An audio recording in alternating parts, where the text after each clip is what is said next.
Welcome, everybody. It's Mormonism Live. Radio Free Mormon, how's your evening going? Great so far. Is it going to take a downturn right now? Well, we're going to find out. It might for a few people out there if they've invested a lot of emotional certainty in the 1838 account of the first vision. Hmm. Tonight's topic, folks, is the 1832 account of the first vision. Let me Yes. take this off the screen. I'll put this up. This is the thumbnail. I want to just start here. I want to start here just by talking about what brought this up. You and I have covered this topic several times. In fact, we'll show a slide later tonight where you've covered a part of this on 3 different occasions and put a lot of research into this topic. But what's happened that's new in regards to the 1832 first vision account is that if I take this down, put this up, is that the church has issued a response on its website regarding the 1832 account. Was the 1832 account of the first vision cut out of a letter book and restricted from public access? Now, The answer is yes. Why do they need an article for that? Yeah, the answer is yes. Instead, they give multiple paragraphs. I want to So read. it's yes, but, and then the rest of the article that goes on for pages. Yeah. And what we're going to do tonight is go through all of the history around the 1832 first vision, what it says, explain what happened about it being cut out, what we know, what we don't know, what is pretty safe to assume, measure that by what the church says in this article, and then talk for a moment about apologetics and how the apologists of the church reconcile the 1832 account with the 1838 account. And then we've got a couple other fun little avenues we'll go down as well.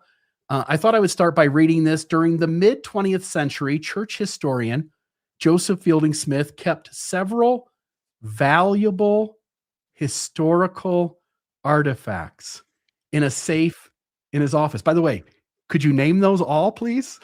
That'd be nice. And I guess they didn't want to mention the fact he was also an apostle of Jesus Christ at the time. Yes, he was an apostle, called to be a church historian in 1921, and eventually becomes the church president. So I just want to note that the church is acknowledging he had several valuable historical artifacts in a safe in his office. In what will come up several times in the conversation tonight, RFM, is that it really is important for the church to name and list all of those things, because if each of those things are uncomfortable informational data points, then that leads to us drawing certain conclusions around it. Now, you did, again, episodes on this topic and others that are tied to it, where you explained to the audience some of the things that we know were hidden by the church in Joseph Fielding Smith's historian safe. And the church has a history. Again, I can say Council of 50 Minutes, the Seer Stone, still the William Clayton diaries. 1886 Revelation until recently? Yes. The John Taylor plural marriage revelation. Yes. So the church has a bunch of things that they've kept out of the public view. And strangely enough, every one of those things seems to have troublesome, faith-challenging information. And so I do think it's important for us to know what all those things are. It continues here. It says, the bound volume in which Joseph Smith wrote his 1832 history was likely a part of this collection. By the way, I'll just note, they're telling us that this might have been one of the things in the church historian's vault, but there are other things that they know are in the church historian's vault during this time. I think that's a strange comment to make. So I'll just say that. Joseph Smith and his associate, you have something, please. Okay.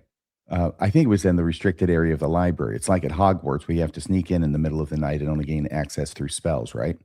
But that's where it was already. And then he takes it and he cuts out the 3 pages, or someone at his direction. Effectively, he's the principal of the matter, who did the directing or the cutting himself, of those 3 pages out of this one-of-a-kind, historically invaluable document. And he takes it, puts it in his safe. Now they're trying to say, well, maybe, these are not really good arguments. These are supposed to be church historians. By the way, I'm looking at you guys. Okay. Well, maybe that's not history. Well, maybe he kept the whole book in his safe. So therefore, he's not keeping it safer by taking the pages out and putting them in the safe with the book, right? So it's not like he's doing anything to hide the pages over and above the book. What it does, though, is it raises the ridiculous specter of his for no reason. He's got the book in the safe. Why would you cut out 3 pages and put it back in the safe with the book? Can you picture that? He goes in the safe, takes the book out, cuts the 3 pages plus the other 8 leaves, and then puts all of it right back in the safe again, closes the safe, flips the spindle on it so it's locked, and we're all good to go. Brilliant. Brilliant. Yeah. All right, let me continue here. It says Joseph Smith and his associates also used this volume as a letter book, hand copying a record of the prophet's incoming and outgoing letters for a few years. Scholars with the Joseph Smith papers have concluded that someone, likely a member of the historian's office staff, by the way, we'll get to all of this later, but at this point, they're trying to put this in someone else. It could have been any lackey that worked for the church. Now, it was a rogue historian's office staff member. Yeah, but which rogue historian staff member cuts the 1832 account out of Joseph's letter book, which is probably already in the safe to begin with, but not at the request of Joseph Fielding Smith or someone higher than him? Right, absolutely. They're just going to do it on their own. Imagine how horrified Joseph Fielding Smith must have been when he saw that the janitor had cut out these leaves. He thought, I'm not going to let that happen again. I'm putting these leaves in my safe for safekeeping. First off, whoever it is has to have the combination or access requirements to get into Joseph Fielding Smith's personal church historian safe to begin with. It seems like that would be Joseph Fielding Smith, right? It would be, but this is under the other theory, which is probably the reality, which is the volume wasn't in his safe. It was out there in the restricted area of the library where people with certain clearance in the church historian's office could access it. And janitors too. You always got to watch those janitors. Yeah, but when they cut those pages out to get them into the church historian's vault, they need the combo. I guess you have a point there. I thought so. Okay, so I'll just note here, they want to put it off on anybody. It could be Joseph Fielding Smith. It's definitely, or likely at least, a member of the historian's office staff. They don't even mention Joseph Fielding Smith as a suspect. He's not even a person of interest in this. No, strangely. And yes, even if no it's name not mentioned at all. Even if it's not him, it certainly came at his request or someone with higher authority than him at the time. Mm-hmm. That's the only way you can explain it. But the apologist, the church's faithful historians, and the church itself do not want to talk about it in that way. They just want to sort of distance themselves from it and acknowledge that the pages, let's see here, whoever this person was, they removed the pages of the 1832 history from its bound volume sometime between 1930 and 1965. Yes. Yep. And they've removed it. How did they remove it? Well, I guess we'll see if they say. They must say. Some people have seen a conspiracy to hide history in this action. Who would see that? That's crazy. It was just one guy. It was Joseph Fielding Smith. That's all you need. However, the volume was already in the control of the historian's office, suggesting that by the way, that's in part an assumption. If the letter book is in the place where all church employees working in the history department can access it and look at it, and then the 3 pages and the 8 pages, which are still missing, the 8 leaves, if that is troubling information and it's stored in a separate place so that no one can look at it unless Joseph Fielding Smith personally shows it to them, seems like there's still a really solid argument for this being a hidden document. Can I just say that I look at these facts and what it strikes me as Joseph Fielding Smith sees these 3 pages, the contents of it, as explosive and damaging. And it has to be controlled, this information. But it's written by, Joseph Smith. They don't know it's written by Joseph Smith at the time. They actually think it's somebody else. I believe in that 1970 article, it described it to somebody else. Since then, they figured out it was Joseph Smith. But this is too explosive. It cannot be put in the hands of just anybody in the church historian's office. It has to be kept secret. Yeah. So some people have seen a conspiracy to hide history in this action. You can Bet your rear end people do. However, the volume was already in the control of the historian's office, suggesting that hiding the account was not the reason for the excision. I'll just note, remember, this was a valuable Yes. historical artifact. Valuable Invaluable. how many valuable historical artifacts do we as a church have a history of cutting pages out of? This one's been taking a beating, this particular volume. Letterbook A is what they call it, suggesting that hiding the account was not the reason for the excision. Okay, so what was the reason, you brainiacs in the historian's office?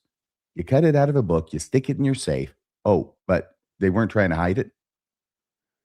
Can you imagine finding Joseph Smith's first vision in a book, in his own handwriting, and anywhere in the whole multitude of things you would do with it is to cut those pages out? No, you'd be announcing this to the world at the next conference. You passing up the chain of command to the guy who's president can take credit for it. But yeah, this is a huge discovery. This is one of the most important discoveries that has ever been made in the history of church history, Mormon church history. And what is the reaction from the man who discovers it?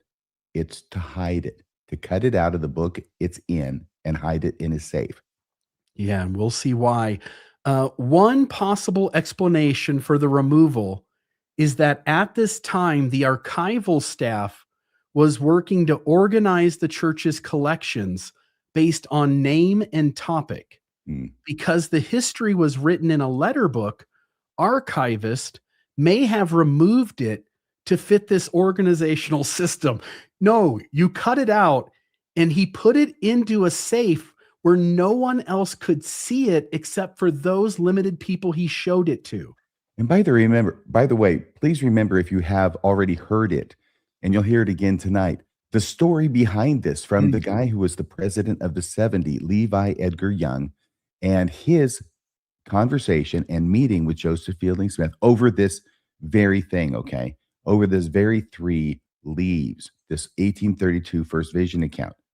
What they're trying to do is they're making crap up without any basis in fact, and in fact, in contradiction to the facts that Levi Edgar Young gave to us. It was nothing about that. It was secret. He had to get permission from people up the food chain from Joseph Fielding Smith, because Joseph Fielding Smith required it in order for him to see it. And Joseph Fielding Smith told him expressly, you don't tell anybody about this and you can't make a copy of it, okay? That is not an organizational system. That is secrecy. Yeah, 100%. It says here, let's see. By the early 1960s, still during Joseph Fielding Smith's tenure as church historian, the 1832 history was made available to researchers, having been reunited with the volume from which it had been removed. Oh, that's nice. Yeah. It's a happy ending. There is nothing about the 1832 account that would merit cutting it out and hiding it. Well, why are you talking to me? Talk to Joseph Fielding Smith, you bloody morons. You tell me what you think about that line, because come on, guys. You couldn't write that with a straight face. That's ridiculous. There's nothing about the 1832 account that would merit cutting it out and hiding it. I'll bet this is something that the historians didn't write. They were forced to include this. Understood in its context, it is a valuable addition to our understanding of the first vision, though Joseph Fielding Smith would have preferred it never came to the light of day. Can I just be clear here? If it had not been for Levi Edgar Young and his conversation with Joseph Fielding Smith and his subsequent conversation with LeVar Peterson, I think it's Lamar Peterson, I have no belief at all that we would have the 1832 account in the public domain. It would still be hidden. It's only through this very strange sequence of events and because of Levi Edgar Young that we know about it at all today in 2026, because I cannot believe that even today and for at least 100 more years in the future, the church would ever have voluntarily given that up, except for the fact that it came to the attention of the public and they were pressured. Yeah. So tonight, I thought we would go through this history that we've been talking about and let you make up your mind about what is going on with this story, because personally, I think that is one of the best, what we just read, I think is one of the best instances of gaslighting that can be documented that the LDS Church does. Did they just put that up It on the wasn't church too, website? I saw this maybe a couple of months ago and knew that at some point we'd have to sit down and go over this issue again. Can I see that again? Sure. I'm Let so me, sorry. I know we've got to get going on this. yeah, I'm gobsmacked by that. The yeah. church, wow, they give liars a bad name. There is nothing about the 1832 account, the one that mentions just Jesus and not Heavenly Father, and the one that has a stark contradiction as well. In addition to that, there's nothing about this account that would merit cutting it out and hiding it. Then why did he do it? Then why did he cut it out and hide it? You know what this is like? This is like, it's like a defense attorney is making a closing argument on behalf of his client. His client is Joseph Fielding Smith. And this is what he's saying. There's nothing about this 1832 account that would merit cutting it out and hiding it. He's innocent. You should find Joseph Fielding Smith not guilty of cutting it out and hiding it.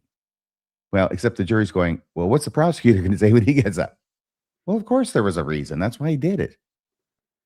Yeah. All you have to do is read it. And I think that's what we're going to do next. Yeah. So the two things they're debating is there's nothing about the account that would merit cutting it out and hiding it. I think we'll be able to demonstrate pretty clearly tonight that it was both cut out and hidden. So something must have merited such. Was that the end of the article? This is all they say about it? Yep, that's all they say about it. Oh my gosh. And what's their, it's probably not Stan Larson's article that they linked. No, it's Stephen Harper, gaslighter extraordinaire. Is he ever going to come on our show and take the whipping he so richly deserves? The past is a foreign country. They do things differently there. Oh my gosh. Don't believe Stephen Harper. No, please don't. Okay, let me grab that off the screen. We'll put this back up. Let's jump into it. So I'll read some things here and have you read some things and we'll see where we get to. But tonight I thought I'd start off. Tonight we are going to focus on the 1832 First Vision account. The church's own essay says it's the earliest known account. By the way, I just got done talking to somebody. This is interesting. I don't know if this is true or not. And I don't know if he says he has the evidence, emails and stuff back and forth with a 70. But he was allowed to go into the church history storage area where documents are that not everybody can see. And a 70 who had some relationship with him got permission to take him there and show him. And this person, he claims this person showed him an account that was earlier than the 1832. It was a personal writings of Joseph Smith that detailed his spiritual experiences before the 1832 letter book. And he described it as if it had a First Vision account in it. And he says he has the emails. This just happened this week. Has nothing to do with preparing this episode. I was at a cookout with a bunch of friends and some new people that I'd met that were friends of them. And him and his wife told this story, and he said he had the emails, the receipts to show it. So I did reach out to get some contact info, and I'll follow up with the audience here when I do get more. I tend to be skeptical of those stories. As do I. Yep, until I see the actual receipts. So we're not going to see the document, are we? We're not going to see that tonight. No. So let me just note here. The church's own essay says it's the earliest known account, the only one written in Joseph Smith's own hand and part of a short, unpublished autobiography from the second half of 1832. At the same time, modern church leaders have described the First Vision as bedrock theology, and we'll get to your slide here next with Gordon B. Hinckley. And the church has said that the church's whole strength rises or falls with whether the vision really happened. So this document matters, this 1832 First Vision account, because it sits at the very foundation of Mormonism. Tonight, we will read that earliest account, and then we'll compare it to the later 1838 official account that all of us grew up with. It's the account that most members know. We'll walk through the excision from the letter book, show the documented discomfort around the account, and then test the church's apologetics by asking one basic question.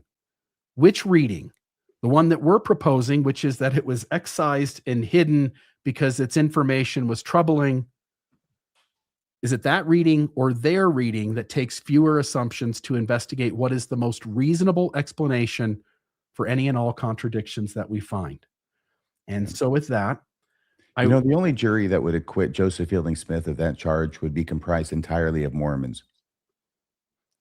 It would have to be, at least the majority of people would have to be Mormons, huh?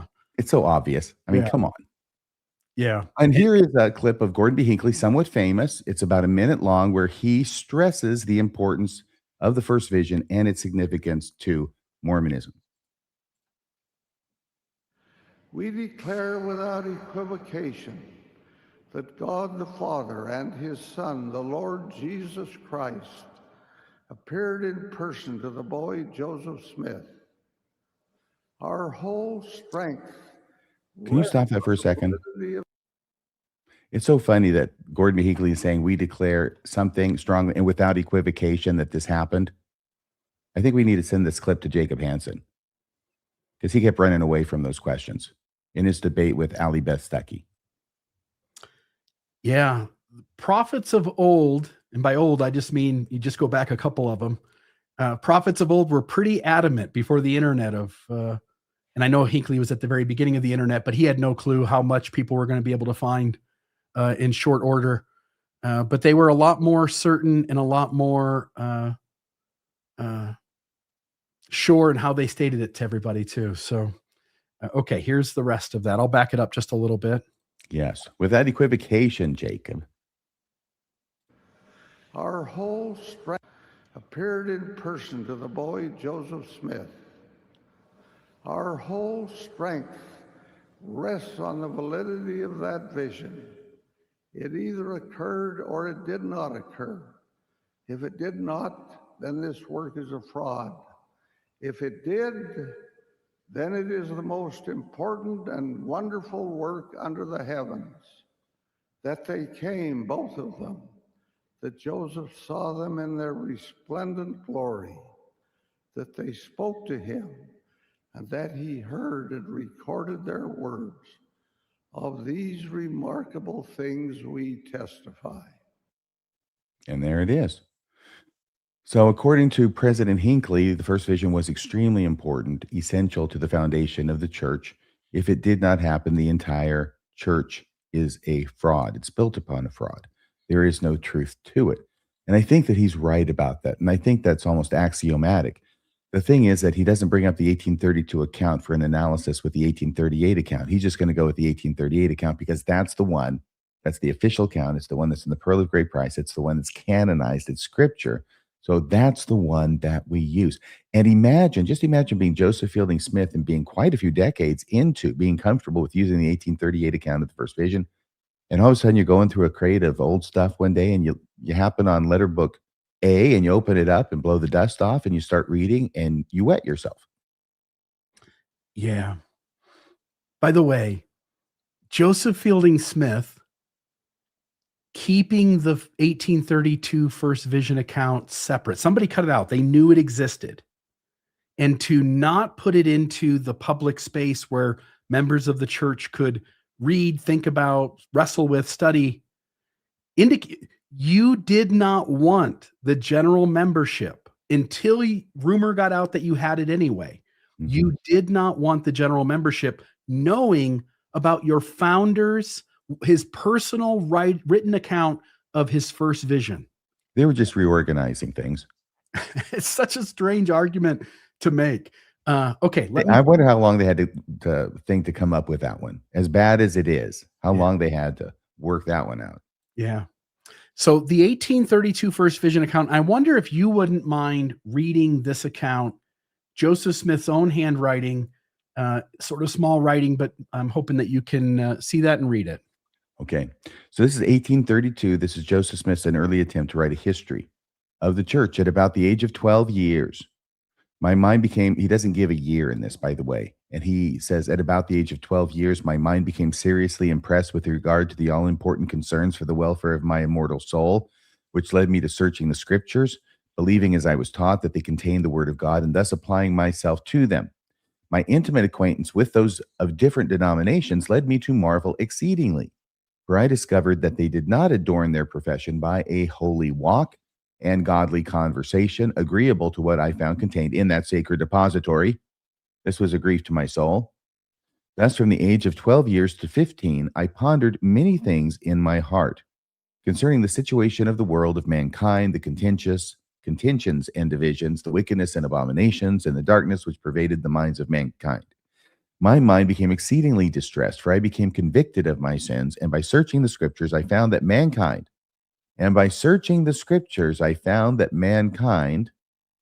did not come unto the Lord, but that they had apostatized from the true and living faith. No, wait a second. He didn't find that out from the scriptures. That was the whole reason he went to the grove to pray to God, and he asked him which church was true, and Jesus told him none of them were true. And then Joseph Smith writes in the 1838 account that he was astonished because the idea that they were all wrong had never, ever entered into his heart. So this must be wrong, what he's writing here in 1832. It certainly seems contradictory. Yeah. Stephen Harper, and we can talk about this later too, but Stephen Harper he tries to reconcile that. And he goes, why don't we give the benefit of the doubt and allow Joseph Smith in his mind to know that no church is true, but in his heart, it hasn't even entered yet. Yes. So at least Harper is acknowledging there is a discrepancy, and his way around it is to say that Joseph Smith is compartmentalizing this as intellectual and emotional. Yes. Well, I'll tell you that it does depend on what the definition of is, doesn't it, Steve?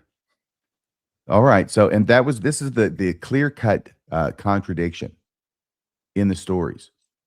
Joseph Smith does not go to ask what church is true in the 1832 account because he's already figured it out on his own. And then in 1838, he's going to take what he figured out on his own in the 1832 account and put it in the mouth of God.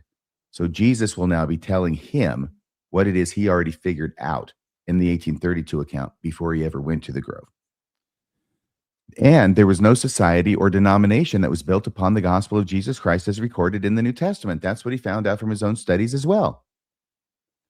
I felt to mourn for my own sins and for the sins of the world, for I learned in the scriptures that God was the same yesterday, today, and forever, that he was no respecter of persons, for he was God.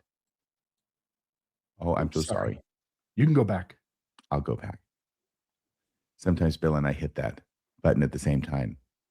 And now Joseph Smith goes on, sort of like Alma, where I looked upon the sun, the glorious luminary of the earth, and also the moon rolling in their majesty through the heavens, and also the stars shining in their courses, and the earth also upon which I stood, and the beasts of the field, and the fowls of heaven, and the fish of the waters, and also man walking forth upon the face of the earth in majesty and in the strength of beauty, whose power and intelligence in governing the things which are so exceedingly great and marvelous, even in the likeness of him who created them. So this is all the big prologue to saying, obviously God exists. There has to be a God, otherwise we wouldn't have all this stuff that he created around us. And when I considered upon these things, my heart exclaimed, well hath the wise man said, it is a fool that saith in his heart there is no God. I think that's quoting from Proverbs. Well hath my heart exclaimed, all these bear testimony. That's very like Alma. And bespeak an omnipotent and omnipresent power, a being who maketh laws and decreeth and bindeth all things in their bounds, who filleth eternity, who was and is and will be from all eternity to eternity. And I considered all those things, and that being seeketh such to worship him as worship him in spirit and in truth. Therefore, by the way, although I'm not pointing it out, and I'm not saying I recognize all of them, there are numerous little snippets that come from different Bible scriptures throughout this. And I suppose somebody could look at this, maybe somebody already has, and diagram those. But there's probably 10 or 12 different little snippets from different passages in the Bible that are throughout this. Like I said, I'm not sure I'm getting them all, but there's a lot of them, which is very similar to the textual creation of the Book of Mormon, as has been observed. The author of the Book of Mormon did the same kind of thing. Sorry, go ahead. No. I'm sorry. It also points to this idea that Joseph Smith does have the scriptures in his head. And often when we talk about him being capable of writing the Book of Mormon, apologists point to his mother and other sources that talk about he didn't read much. He really wasn't given to doing that, and that it really wasn't within his mind to be able to pull scriptures out and to put them down on paper quickly. And so apologists sort of distance his ability to write the Book of Mormon, at least in one facet, using that sort of methodology, when you can just look at this 1832 account of the first vision and go, this guy is pretty familiar with the Bible. Yes. So here's Joseph Smith. He's figured, this is the 1832 account. He's a young kid. He's figured out from going to all the churches and reading the Bible that the true church isn't on the face of the earth anymore. He sees all this wickedness out there in the world and all this sinning going on. They're not adorning their conversation with a holy walk and all that stuff or conversion. But there is a God, which I'm establishing by looking at nature and describing it here. And now we come to the purpose for my praying to God, me being Joseph Smith in the 1832 account, which is not to ask which church is true, because I already know. It's to ask for forgiveness of my sins. Therefore, I cried unto the Lord for mercy. And we don't get anything here, I don't think. We don't get anything about a grove or going there or James 1:5 or anything. Therefore, I cried unto the Lord for mercy, for there was none else to whom I could go and obtain mercy. It's not knowledge. It's not wisdom like James 1:5, right? To whom I would go and could go and obtain mercy. And the Lord heard my cry in the wilderness. So I guess he's out in the woods somewhere. And while in the attitude of calling upon the Lord in the 16th year of my age, a pillar of light above the brightness of the sun at noonday came down from above and rested upon me. I was filled with the Spirit of God, and the Lord opened the heavens upon me, and I saw the Lord.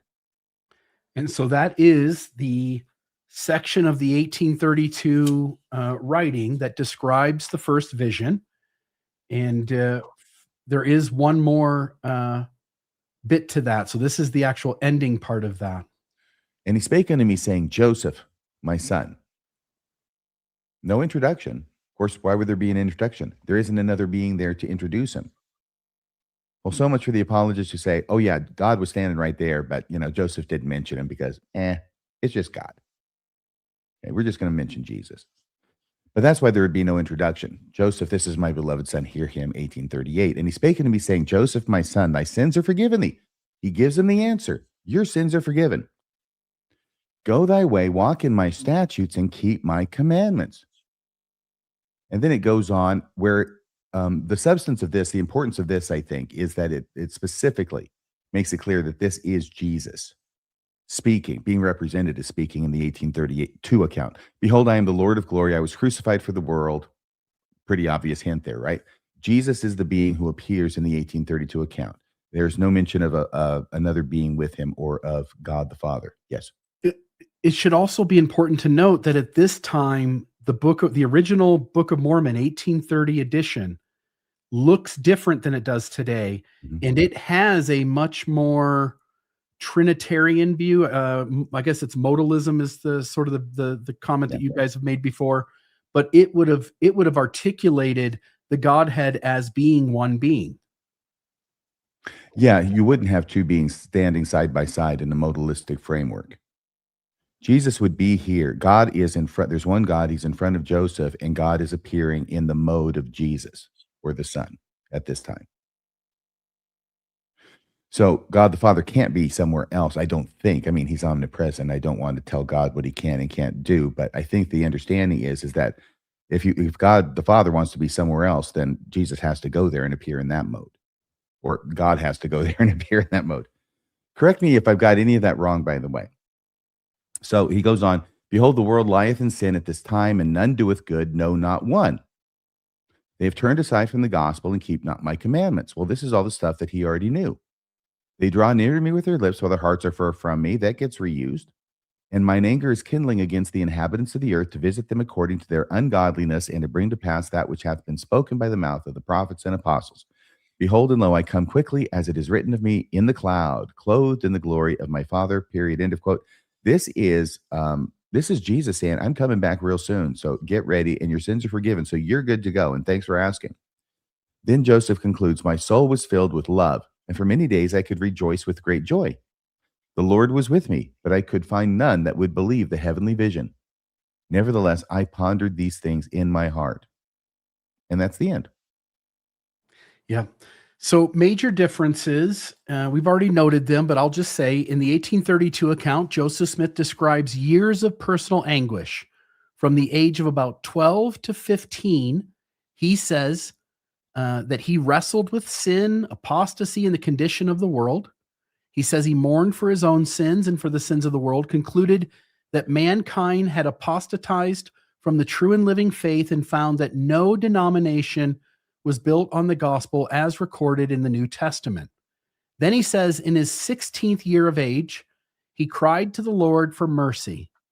What follows is a deeply personal message of forgiveness. Thy sins are forgiven thee, followed by the declaration that the world lies in sin and none doeth good. No, not one. In the 1838 account, the setup is different. There, Joseph says his object in praying was to know which of all the sects was right. And he says it had never entered into his heart that they were all wrong. In that version, he sees two personages, one introducing the other, as RFM said, and the answer centers on not joining any of the churches because their creeds are wrong. He also says this happened when he was 14 years old. That is the version later canonized in the Pearl of Great Price and the one that most members, at least the older generations, know by heart. Any thoughts you have before we transition away from the vision itself? No, I don't think so. I was trying to look up something about Joseph Smith's dad, but he wasn't partial to organized religion either, I think. And I'm wondering if I'm seeing some of that reflected perhaps in Joseph Smith's conclusion that he reached before going to pray. Yeah. There is one historical source that I know of that points to Joseph aligning with the Methodists, not outside of his own words about being aligned with them, at least to some degree, although there's at least a source that indicates that maybe he even joined the Methodists. And then there was another historical source we went into like a month and a half ago, 2 months ago, that maybe talked about him joining the Presbyterians, I think. Mm-hmm. So we don't really know what his other religious affiliation was, but no, I was talking about Joseph Smith Sr. there. You were talking about senior. I'm talking about junior, Okay. only so that the audience has context that in the midst of the 1832 account where he knows that all religions are not true, and in the 1838 account where he goes to God to ask which of the sects is true, it's sort of a surprise answer in 1838 that none of them are true. The way he articulates it, he's sort of expecting God to notify him which of the existing churches is true. Mm-hmm. Whereas in 1832, he is sure that none of them are. God is basically confirming the conclusion that Joseph has already arrived at. Yes. Yep. So there's that. So what happened to that letter book? We talked about it a little earlier. I'll note here the 1832 history was written into the front of a bound book. That's a picture of it in the top right corner.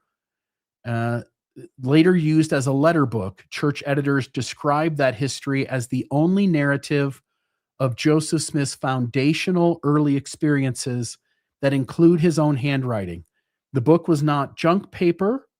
It was a substantial bound volume, later filled with copied outgoing letters, and it stayed in continuous church custody from the Nauvoo period through early Salt Lake City inventories and beyond to the present moment. The church's 2022 FAQ, frequently asked questions, says that during the mid-20th century, and by the way, that must have been when it was released. I did make a note there. So 2022 is when that article that we read at the very beginning on the church's website came out.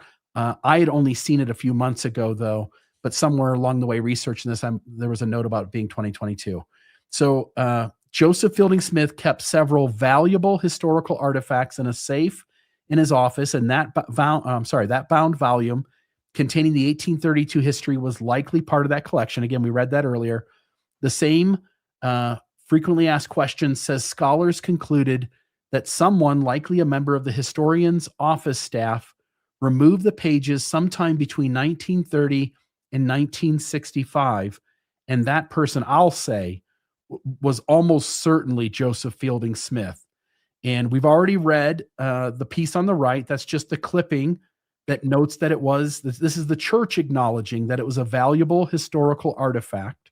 Can I mention something about that? Yeah. Just because if you're a faithful Mormon and you're struggling to keep your testimony and you're going through the beginnings of a faith crisis and it's not doing anything but getting worse, and you go to the church and you want to get an answer to your question, and the question that they put in their article that you want to know the answer to was the 1832 account of the first vision cut out of a letter book and restricted from public access. You know what I wanted to hear is the answer for that? No. That's what I want to hear. No. And when it doesn't start off with no and then explain, and it starts off with during the mid 20th century, I'm just going, oh my gosh, no, it's true. I wonder if they were asked, if they were to put out a thing on their website about in 1933, did the church's top 15 lie about the existence of the 1886 revelation by John Taylor? I'd love to see how they carefully craft their response. It is a strange thing to see something that seems to the reasonable mind to be absolutely something, and then to see someone else run circles and jump through hoops trying to make it anything but that. Mhm. Once again, apologetics is the art form of trying to get you to accept the less likely conclusion. Yes. Uh, That's the there are entire purpose for it. Yeah, there are lots of conclusions on the table, and one possible conclusion is XYZ, and that conclusion makes no damn sense at all. So, I'll just note that the church isn't the only one who does this. Oh, no, I'm sorry, this is not Fair Mormon. I have a thing from them later here as well. We already read this as well. This just notes that it was sometime between 1930 and 1965. I know the 1965 reason for how we know that that's the last moment that it could have stayed hidden away. Mhm. Do you know why 1930 is the mark for when it was oh, I know why. The invention of Scotch tape, is the reason why 1930 is the year, and, we'll see that later It because appears that, my understanding is that, when it was being cut out with this jagged penknife, God only knows what Joseph Fielding Smith used it for in other circumstances. But, there was at least one tear, okay, that occurred that was mended with Scotch tape, and I believe this is the story, and therefore, if it were mended with Scotch tape, then Scotch tape had to have been invented, so they're saying it was probably torn after Scotch tape was invented. which is interesting because it's an acknowledgement that that piece of Scotch tape was applied to the letter book before the pages in 1965 were taped back in. Does that make sense? Would you say it again? The fact that the church declares 1930 as the Mhm. start date for when this could have happened, and it's based on the Scotch tape on the corner that you talked about, which we'll see a picture of later, it means that the church acknowledges that that Scotch tape was applied to the letter book Hmm. 35 years before the next piece of Scotch tape taped the first vision back into the book.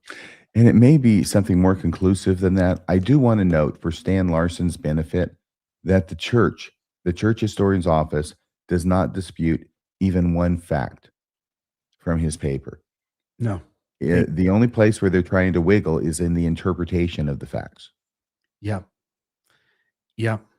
Okay, on this one here, the physical evidence is blunt. The Joseph Smith paper source note says the initial 3 leaves containing the history were excised from the volume.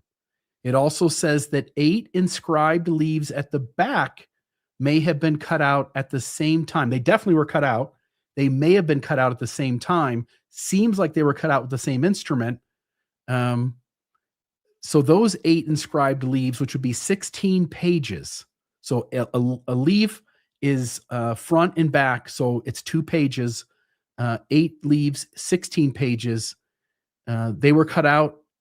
They may have been cut out at the same time and still have not been located. So if the Mhm. peculiar first vision account was problematic enough to hide away, but show a person here or there and ask them to keep a secret, how damaging are the 8 leaves for which no one has said a word and they have vanished from off the face of the earth?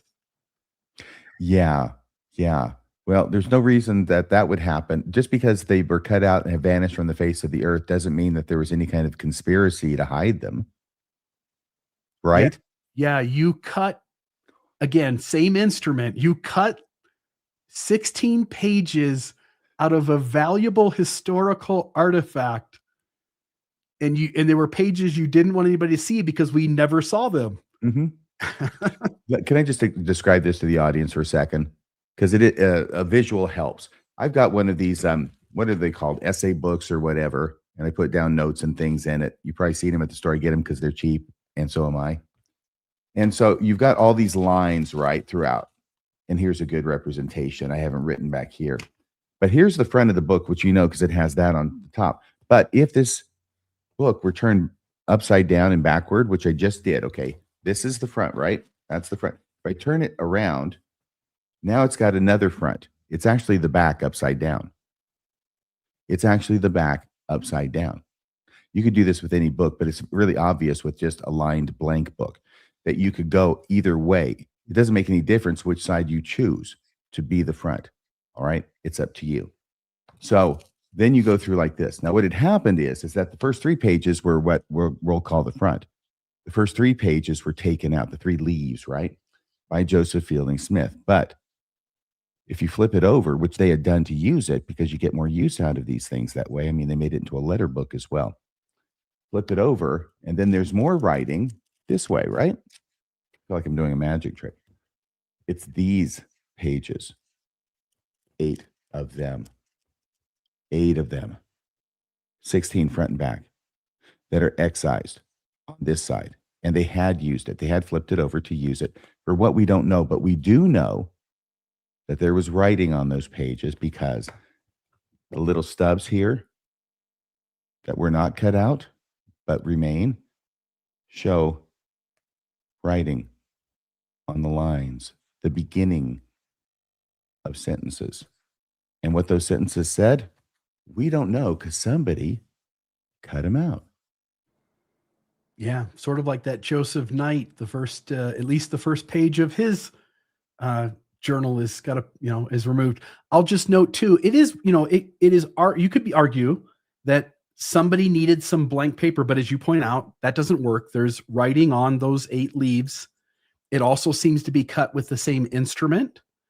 And so it's hard to figure out why somebody would feel the need to remove stories that were written as early as anything else in the church about Joseph Smith's spiritual experiences, and they're nowhere to be found. So I wonder what was on those pages.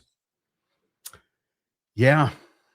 So whatever it was so peculiar that Lamar didn't get a chance to see those ones. No. They bypassed the safe and went right into the fire pit in Joseph Fielding Smith's backyard. Yeah. They went home that day, didn't they? Oh, yeah. I'm not making the same mistake with these guys. No. Okay. So let's see here. And by the way, if I can just stop there and back up, because that is a funny image that I've had in my mind for years, and I used it in the prior podcast about the subject. But really, really thinking about it, what if it is something that's just sitting there that it is somewhere in the safe and Levi Edgar Young never saw it or never mentioned it? Okay. The church still has it. In spite of the fact, though, I do have to note that the church historians department, and we know what an honest bunch they are, have affirmatively denied being able to find these 8 pages, even though they say they've made a thorough search of the premises. Yeah. But this may get into word games. And what I mean by that is that the church has multiple places that valuable documents are stored. And there are places where the general public can see some of the things. Some people can make special requests and see other things. And some things are restricted that nobody gets to see. What we know about this historian's vault is that it was eventually moved into the first presidency's access area. And how are we to know who else even can go into that particular storage location? And we know that Joseph Fielding Smith did not grant access to the president of the 70 voluntarily. He didn't want him to be able to see it. No, you'll see that later. Yeah. He has to ask permission and get permission from somebody higher up. I think when you get into the very top huge safe that the church has, I think they've got a crashed UFO and alien bodies. Yeah. I picture, to sort of go along with that, I picture the way they describe it is the first presidency has their own secret area that really only they can go into or somebody they grant permission to. And then you have this vault, which can be locked up on its own, which is sitting in that area. So even if a historian was granted access to the first presidency's storage space, that doesn't mean that that same person can unlock the vault that's in that space and get into it. And in a church that has kept the Council of 50, the 1886 First Vision, the William Clayton Diaries, by the way, these are the things that rumor has gotten out that exist. Hmm. So the church has had to at least acknowledge, you're right, they exist. We're not going to show them to you. Some things they have over the last few years, but these things were held for decades upon decades. I don't want to argue that there's things that we don't know about, but the way this all shows up and how many things have been hidden, we wouldn't know if there were things we didn't know about, but almost certainly there are things we don't know about. Assuredly. Yeah. Assuredly. I think it would be a foolish person who would think that at this point in time, the church has suddenly come clean of everything. We wouldn't know about this 1832 account if it wasn't for a member of the 70 breaking their promise to keep it a secret. Basically, yes. Yeah. Okay, let me finish this up. It is may have been cut out at the same time and still have not been located. Those are the 8 leaves that we mentioned. A Mhm. tear on the 3rd leaf was repaired with clear cellophane tape, which puts the excision after 1930, and the leaves had definitely been removed by 1965 because that's when the story gets out and they are put back in and taped back in, and Paul Chessman produces his paper. So maybe this is not in the book, it's on the leaf itself. When it was being cut out, the 3rd leaf got torn, and that's where the tape is. Yeah. And like I said, we'll see an image of that here in a moment. Now, here's where the apologetic starts to wobble. The church itself acknowledges that, and I guess I'm sort of, let me say it this way. When I look at the article on the church's website, they say that there are valuable historical artifacts, and Smith's letterbook may have likely been one of them stored in that area. So somebody, I guess, could argue that no one's saying that the 1832 letterbook is a valuable historical artifact, but I think that's pretty apparent that it's a valuable historical artifact. It Yes. contained the earliest handwritten account of the first vision. Letterbook A is part of the set of valuable artifacts. Yes. Okay, so there's that. Modern and this comes both on the church's site, though said a little differently. But I'll just note the professional standard here. Modern archival guidance says that records should be kept in their original order. Any detached pages from a bound volume should be stored with that volume, not broken, loose, and reorganized by subject. So the church's explanation for what was going on makes no sense, both by the standard of what we would do with a valuable historical artifact, nor by the actual story told about how they came to know this account existed and how it was stored. Doesn't fit into what they want to do and blame the historians for storing it this way. Well, listen, they say modern archival guidance. So back in the 1930s, not modern. It's almost 100 years ago. It's the freaking dark ages. Everybody was cutting up invaluable historical artifacts and taking the pages out and storing them in the same safe with the book that it was cut out of. I'm telling you, everybody was doing it. You know, is this a combination safe? I don't know. Because That would be my I just hope it isn't, because I just think the first presidency is getting up there, and I'm thinking a combination safe might not be the best idea. Idea for a comedy sketch. It's got to be Henry Eyring, President Eyring, trying to remember the combination for the first presidency safe. What do you think? He might have to ask Uchtdorf. Uchtdorf wouldn't know. Well, he was in the first presidency back with Monson. Oh, they changed it. Nelson changed that. He's changed it 10 times over since then. So I just want to show that the church agrees that even when it comes to family history work, that you should keep things together with their original volumes, with the original order of things, so that stuff doesn't get confusing. If we should do that with, our great grandpa's, genealogical records, maybe we should do that with Joseph Smith's, our founder's first vision account, written in his own handwriting in 1832. So I'll just say that. And then this is just the church's suggested explanation that archivists may have been organizing records by name and topic And because the history was written into a letter book, they may have removed it to fit that system. But who does that with a valuable historical artifact? Nobody. And who has authority to decide such? Some lackey historian just going, I think I'll cut this out and store this away. No, he has to ask permission of at least Joseph Fielding Smith, who's an apostle and church historian at the time, and maybe the president of the 12 or the first presidency, but at the very least, Joseph Fielding Smith. And what is By the way, yes, please. This is, like I said, this is the most important discovery. This is like the Dead Sea Scrolls, okay, in Mormonism. And so it stays unknown. He doesn't mention it to anybody and tries to keep people from seeing it, and successfully for the most part, for 3.5 years, until word of it leaks out. And then he finally has it put back in the book so it can be published in the master's thesis of somebody out. And that's how they move it into. This is not Joseph Fielding Smith acting like he's finding an important historical document. It's like he just found a live hand grenade. In any other church that behaves in responsible ways, the moment you find your founder's earliest account of his visionary experience, what do? You scream from the rooftops so that all the members can know, like, isn't this amazing? You deal with the differences secondary. You report it to your members so that they can be excited about this earliest experience of your religious founder. So my question is, when there's no answer for it, but who did Joseph Fielding Smith talk to about this? Yeah, who else knew and kept the secret? Because we know who knew and didn't keep the secret. So who has authority to decide such? And what is the most reasonable way to interpret that a person is cutting the pages out of a historical artifact when those pages are seen by the majority of people who look at Mormonism from a historical point of view and note that there are significant contradictions with these first vision accounts? All right, let me move on here. What other documents were kept in the safe? Did they each contain information that it's reasonable to assume the church was uncomfortable with?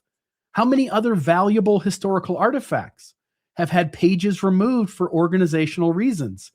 Do any other instances of removed or excised items contain information that the church would be reasonably uncomfortable with?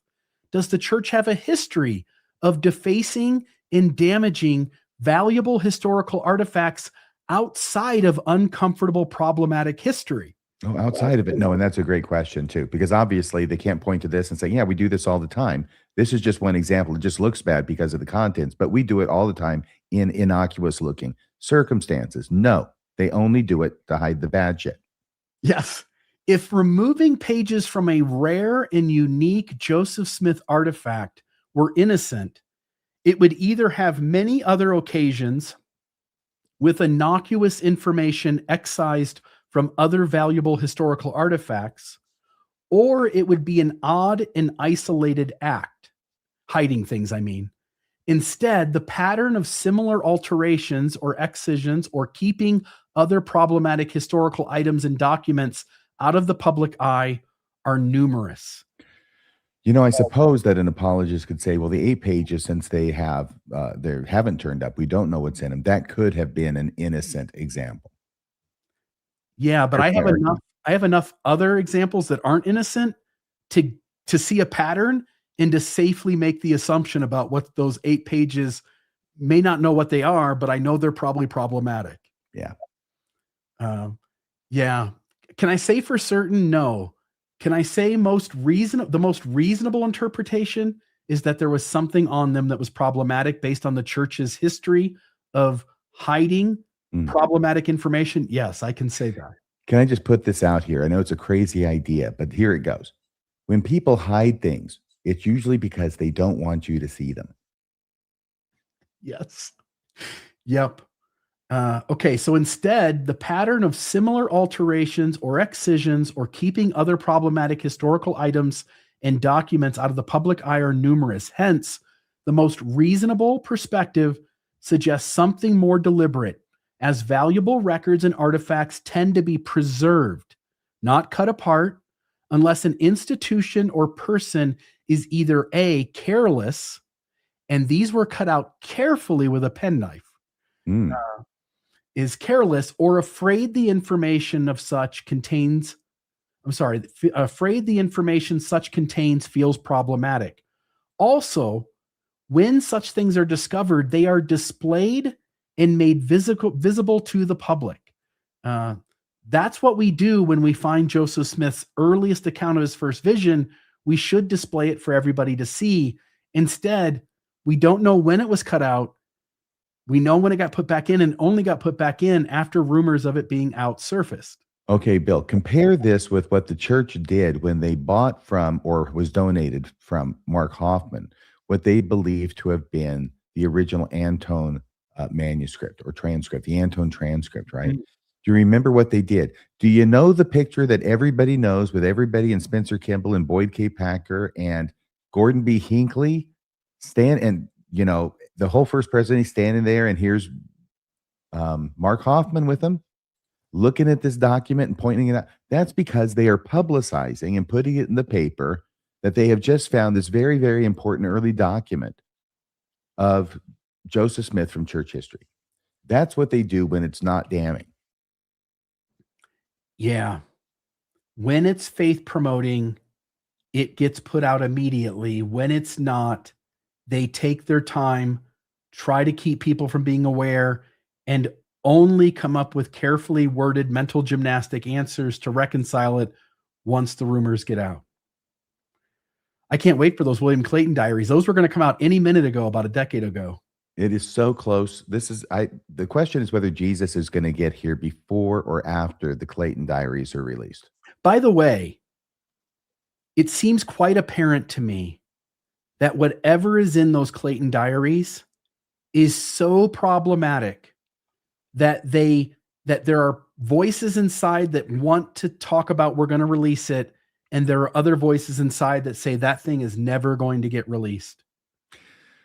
Bill, but when finally the majority is we're going to have to release this, what would you do as an organization prior to its release? I know what I would do, and I know what I would expect the church to do, which is take the problematic aspects of it, identify them, and then start leaking those out independently as separate items in advance of it being released, not necessarily quoting it to the Clayton diary, but those concepts, and maybe using your little minions over at Keystone or Jasmine Rapoli or other places to get this out there. Because I think that's what they're using these for. Because a lot of times they say strange things. They did second anointing stuff, and that surprised me.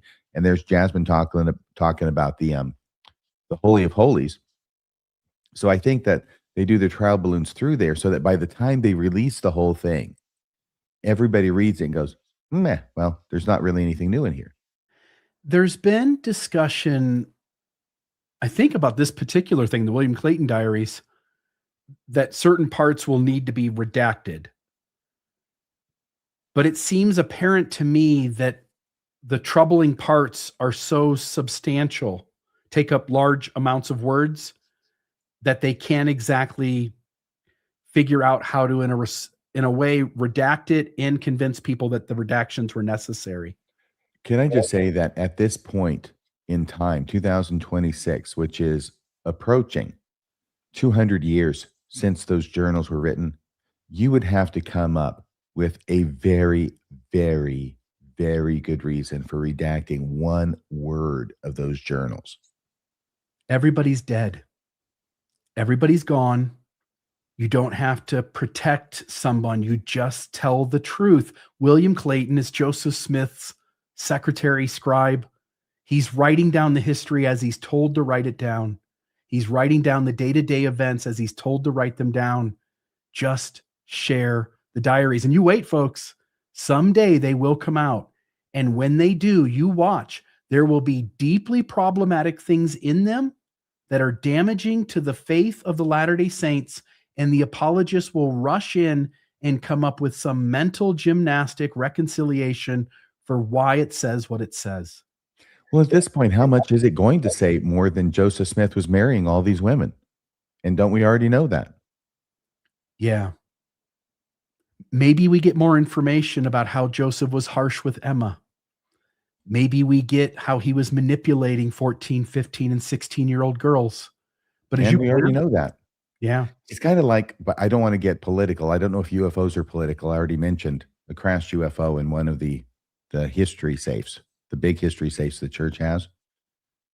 I know there's a lot of stuff going on. I don't know if you're into UFOs or not. I know there's been a lot of things being released in recent days by the government, but I see it. I haven't looked at all of it. I'm not as into it as I used to be, but it looks to me like it's kind of the same stuff that I've seen for decades, the same kind of thing. And it's just really not that overwhelmingly persuasive to me personally. Hopefully they'll bring out the alien any day and we can meet the alien and we can know that there's life on other worlds and that these UFOs are piloted by little green men and women. And then we can all go about our business. But I'm not exactly sure why I brought that up. I was going to use that as an analogy. Do you remember what we were talking about right before that? I got so into the UFOs. yeah, it's about them releasing the William Clayton journals and how the government has been slow to release these files. To the point where now they're being released and it's like, well, we've seen this before. That's my personal take on the UFOs. And I predict that that's the same kind of planning and idea that might be going on with the volatile portions of the William Clayton files, that by the time they're released, we'll look at it and we'll go, well, we've known this for years. Yeah. Yeah. We've seen this before. Well, LDS Church, what are we waiting for? I love this comment, by the way. Somebody said here, the brethren think they own Mormon history. Nope. It belongs to us all. Release the files. So there's Good that point. I will say that in their mind, they don't give a dang about any person in history. Any excisions have nothing to do with privacy of anybody. It's try and make the church look not so bad. It's to protect the good name of a bad name church. Yes, it's the institution that they're worried about, not anybody from 200 years ago. Yeah. Okay, so now we get to why was it excised? And I'll just note, long before today's online apologetics, there was already tension around this 1832 Joseph Smith letterbook. In 1966, James B. Allen wrote that no available contemporary church publication from the 1830s and no contemporary journal or correspondence then discovered mentioned the first vision story at all, which suggested it had only limited circulation in the early years. The church's own frequently asked questions says much the same in softer language. Early saints usually treated the coming forth of the Book of Mormon as the starting point of the restoration and Joseph's strongest evidence. In other words, the early church leaders, the early members, Joseph Smith Jr. himself, the first vision wasn't really discussed at all. And I just wanted you to read here this James B. Allen article, The Significance of Joseph Smith's First Vision in Mormon Thought, just this one paragraph that's in the article. By the 1850s, the story of the vision had become an important part of church literature. So not until the 1850s. In 1851, it appeared in the first edition of The Pearl of Great Price, published in England by Franklin D. Richards. This volume was accepted as one of the standard works of the Mormon Church in 1880. By this time, obviously, the story had become well known both to members and non-members alike and was being used as a basic missionary tool. The first vision, the first 20 years of the church's existence, just was not part of the narrative. Nobody was being converted based on Joseph Smith's first vision. It was all kinds of other things, Moroni, Book of Mormon, priesthood restoration, but it was not the first vision. Okay, so now one of the strongest documented reactions comes through Levi Edgar Young. RFM mentioned him earlier, and Lamar Peterson, I'd mentioned his name as well. Sometime during the 1940s or early 1950s, Joseph Fielding Smith showed Levi Edgar Young, who was then senior president of the First Council of the 70, this 1832 account of the first vision. First time I learned about this was Stan Larson's article, but tonight we're going to show you a more early provenance for where those statements come from. I was just going to explain to the audience that we have a first presidency the president and his 2 counselors. Then we have a quorum of 12 apostles. Below that, we have a quorum of 70. The first quorum of 70 is probably the only quorum of 70 that existed back then. And there is a presidency of the quorum of the 70. And there's 7 men in the quorum of the 70 because it's like a theme. And one of those 7 men is the senior. He's the president of the presidency of the quorum of the 70. In other words, you can't get any closer to being an apostle than what Levi Edgar Young was when this happened. Yeah. Lamar Peterson, an amateur Mormon historian by avocation, had a meeting with Levi Edgar Young on February 3rd, 1953, and he took the following notes. Quote, "A list of 5 questions was presented. Brother Young indicated some surprise at the nature of the questions, but said he heartily approved of them being asked. Said they were important, fundamental, were being asked more by members of the church and should be asked. Said the church should have a committee available where answers to such questions could be obtained. Well, that happened with the essays. He has quit going down with his own questions to Brother Joseph Fielding because he was laughed at and put off. His curiosity was excited when reading in Robert's documentary history reference to documents from which these writings were compiled. So he knows that based on the writings he is seeing, that there are other documents that he has never seen. And that prompts him to ask questions about being able to see those documents. So he's approaching Joseph Fielding Smith as the church historian, not as an apostle, although he's both. Yep. So he asked to see them. Again, Lamar Peterson is telling us about presidency of the 70, Levi Edgar Young, that Levi asked to see them. The documents that he can see secondhand exist, but has never seen the original documents of. He's told to get higher permission. He obtained that permission, examined the documents, written, he thought, about 1837 or 1838. Now, again, he's wrong on the date, but he saw a bunch of documents. He's familiar to some extent with the 1838 first vision, so I do get why he mixes up the years. Was told not to copy or tell what they contained. Did I highlight that? You did. Oh, okay. I wonder why I highlighted that. Yeah, because the church is saying, why would anyone cut this out and hide it? And here is an admission that it was hidden. Yes. Yeah. Again, Lamar Peterson is telling us that Levi Edgar Young said it was a strange account of the first vision, was put back in vault, remains unused, unknown. As a point of order, this final paragraph, though, it's not in italics like the preceding paragraph. This is all part of the notes that Lamar Peterson made of his meeting on February 3rd, 1953. Yes, and we'll see some of that here in just a moment. Okay. So if I go to the next slide, 34 years later, Peterson wrote his memories of this same episode. Quote, the most noteworthy meetings with, the most noteworthy, and these were in meetings with LDS general authorities, were 6 sessions in which my wife and I spent with Levi Edgar Young in 1952. He was forthright in discussing Mormon problems in history and theology, but always in loyal church terms.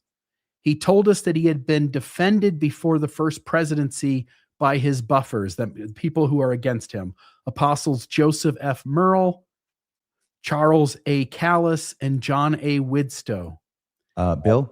Yes. My understanding of that is just a little bit different, that actually these are the 3 apostles who were served as his buffers, and they were actually defending him. Go-betweens protecting him. Yeah.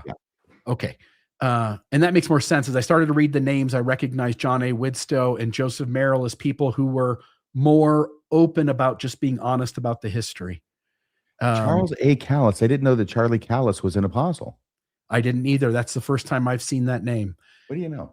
He told us of a strange account, Young's own term, of the first vision, which he thought was written in Joseph's own hand and which had been concealed for 120 years in a locked vault. He declined to tell us details, but stated that it did not agree entirely with the official version. By the way, before people try to apply apologetics to it, notice that the people who see that first vision account are saying it's a strange account. It is contradictory to the official account, and there isn't any effort to massage it in such a way as to make it work with the 1838 account. Okay. Let's see here. Jesus was the center of the vision. They noticed it, not us. They, the early leaders of the church dealing with this issue, noticed that when it says the Lord, it's only speaking about Jesus Christ. Jesus was the center of the vision, but God was not mentioned. I respected Young's wish that the information be withheld until after his death. He had to keep a secret, but he broke his promise. He tells the secret, but that person, out of respect for him, doesn't tell anyone he broke the secret until after he dies. Even though Levi Edgar Young told Lamar Peterson that he had read the strange account of the first vision, he had been instructed not to copy or tell what they contained, and accordingly did not divulge the contents to anyone. However, while not providing any detailed information about the strange account of the first vision, Young does disclose that it exists, that it described only Jesus without any mention of God, and Peterson kept this information confidential until Young's death in December 1963. By the way, we know this happened because that peculiar first vision account exists. The fact that later on, yes, you have to bring it forward, tape it back in, and have Paul Chessman write a paper about it, acknowledges that this story is, in fact, at least in essential substance, true. It would be a heck of a guess. Yeah. So we know that there's a truthfulness to this. Good point. In early 1964, Peterson told Gerald and Sandra Tanner, after Levi's death, about this strange account of the first vision. They wrote to Joseph Fielding Smith asking for an opportunity to see this early account. Joseph Fielding Smith did not know exactly what Levi Edgar Young had told Lamar Peterson, and hence what the Tanners knew. And he refused to let the Tanners see the 1832 first vision account. However, about the same time, Joseph Fielding Smith relinquished the 3 leaves of the excised 1832 history. By the way, my hunch is that this is the moment when the 8 leaves completely vanish from off the face of the earth. Because otherwise, it's your secret. Why wouldn't you just keep it all in the vault and nobody gets to know about it? Well, I can only imagine that if he discovered the first 3 pages, that he was quick to pore over the rest of the volume to see if there was anything else compromising in there and needed to be cut out as well. Yeah, and he found it, and excised it. However, about the same time, Joseph Fielding Smith relinquished the 3 leaves of the excised 1832 history from his private custody within his office safe and transferred it back to the regular church historian's collection. See, again, these are separate places with different levels of access to them. There is the secret stuff, there's the sacred stuff, there's the secret stuff, and then there's the secret, sacred, top secret stuff. You kept the secret sauce in there too, I bet. Yeah. Then he authorized Earl E. Olson, his assistant church historian, to show the newly available leaves to Paul Chessman, a BYU graduate student working on his master's thesis. Chessman explained that Olson demonstrated how the pages matched with the edge of the journal to prove location in the Joseph Smith letter book. As a result of this assistance, Chessman prepared a typescript in his 1965 BYU master's thesis on Joseph Smith's visions. Later that same year, Gerald and Sandra Tanner were the first to publish the text of the 1832 account using Chessman's imperfect transcript. 4 years later, Dean Jesse published his important article in Brigham Young University Studies with an accurate transcript of the text. So that's the story. And again, the church has never denied any part of this story other than they're like, I know you see the same facts that we're going to acknowledge, but it wasn't cut out and hidden because there was something problematic about that first vision. Yeah, absolutely. And they don't talk about, you know how you keep Joseph Smith's treasure digging away from the rock and the hat story, and how the church does that to try and have a snowball's chance in hell of coming out of this with your skin intact? In other words, you separate those two and you don't talk about them together because the combined force of them is overwhelming for a lot of people. Yeah, same thing here, I think, because you got to keep the history of the 1832 account separate from what the hell the 1832 account says and why it is that it was so explosive that Joseph Fielding Smith felt it had to be hidden away after being cut out of a book. Yeah. Whereas good history puts both of those stories together so people have context. I know it's the Mormon church, and I know Joseph Fielding Smith, it doesn't have formal historical training because he's just an apostle. But come on, really? I think he would know that much, that this was a desperate act which he took because he felt that it was a desperate situation. Yeah. Will you read Lamar Peterson's Oh, recounting of the story? I'm sure some of the words match exactly what I've read, but I want people to see that this is the document itself, the creation of the Book of Mormon, a historical inquiry written by Lamar Peterson, who talked to Levi Young. And again, he's obviously telling the truth. One, yeah. he's learning a thing that was supposed to be kept secret, and that secret later comes out as a revealed historical document, which shows that he was telling the truth about how this all came to be. He must have felt quite vindicated. Yeah. So this must be this book he wrote in 1986, I think it would have been. I was doing the edition of the 1952, and it said like 36 years later or something like that. I can't remember. But I came up with 1986. In June 1934, Lamar Peterson writing, I was returning from music study in New York and had arranged to spend 2 days at the Joseph Smith home in Palmyra.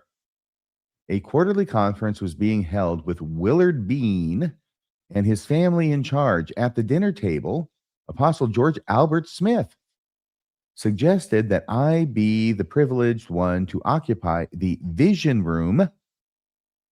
Next morning, I encountered him on the path to the Sacred Grove. Now, I've heard of the Sacred Grove, Bill. What's this vision room? Do you know? I don't know what this vision room is. Dan Vogel, paging Dan Vogel. Dan Vogel to the operating room. Stat. What is this vision room? Next morning, I mean, apparently there's a room that's dedicated for receiving visions, I'm guessing. Next morning, I encountered him on the path to the Sacred Grove. He was very knowledgeable about the area and benevolent toward me. We had a long, and this is Lamar Peterson talking about his experience with George Albert Smith in 1934. We had a long and, for me, rewarding conversation. 3 years later, he would perform the marriage ceremony for me and my bride in the Salt Lake Temple. Man, Lamar Peterson, he was kind of connected. As I was seeking information in the years that followed, I had several visits with some of the general authorities. So, and this is nice because it does give some background. It wasn't just Levi Edgar Young to whom he spoke, but he was speaking to all the general authorities he could and interviewing them and taking down what it was they said. And including in this list is David O. McKay, J. Reuben Clark Jr., James E. Talmadge, John A. Widsoe, Richard L. Evans, Joseph Worthland, Milton R. Hunter, and Hartman Rector Jr. Some more memorable than others. The most noteworthy were 6 sessions in which my wife and I spent with Levi Edgar Young in 1952. He was forthright in discussing Mormon problems in history and theology, but always in loyal church terms. And that's where it picks up with that quote that you had read before. Loyal church terms. Let's see. He told us that he had been, defended before the buffers. And then he told us of a strange account, quote unquote, Young's own term of the first vision, which he thought was written in Joseph's own hand and which had been concealed for 120 years in a locked vault. He declined to tell us details, but stated that it did not agree entirely with the official version. I guess I'm still keeping my promise to not reveal what's contained in it if I just say that much. Jesus was the center of the vision, but God was not mentioned. Oops, I guess I said too much there. I respected Young's wish that the information be withheld until after his death. Yeah, and I'm just So even looking. though he took an oath not to say what was in it, apparently he shared a little bit freely with Lamar. He did. He broke his promise to some degree. But he did refrain from saying more, and so on some level, he still kept at least some of that Well, secret. it is kind of the main thing. Yeah. It says, I'm looking at the binding of the book. In one place, it says copyright 1998 by Freethinker Press, but I assume that's a later publishing of it. I'm looking for the original. It does say Peterson, Lamar, 1910, the creation of the Book of Mormon, a historical inquiry. So I'm wondering if maybe I think 1910 might be when it was written, and 1998 might be the publication date, at least of this copy. Well, I mean, how old is this guy? Yeah, I don't know. Well, it would have been written in 1910, I think. Well, in 34, he's returning from music study in New York. I picture a fresh-faced young 20-something-year-old. Yeah, it couldn't be 1910. That must be his birth year. So 1910 must be when Lamar Peterson is born. Publication date does say 1998. Okay. But that could be a second edition date too. So I don't know. Yeah. All right. I want to note here, how did other people feel about this? Stan Larson, again, we'll show Stan's article later. This is really where most of us who dive into church history learned these details, was from his article in Dialogue. So Stan Larson also reports that Thomas Stewart Ferguson, that name should ring a bell for many of you, once a committed Mormon literalist, later said that the publication of the alternate first vision accounts devastated his faith. Again, the apologists today tell you nothing to see here. They go together just fine.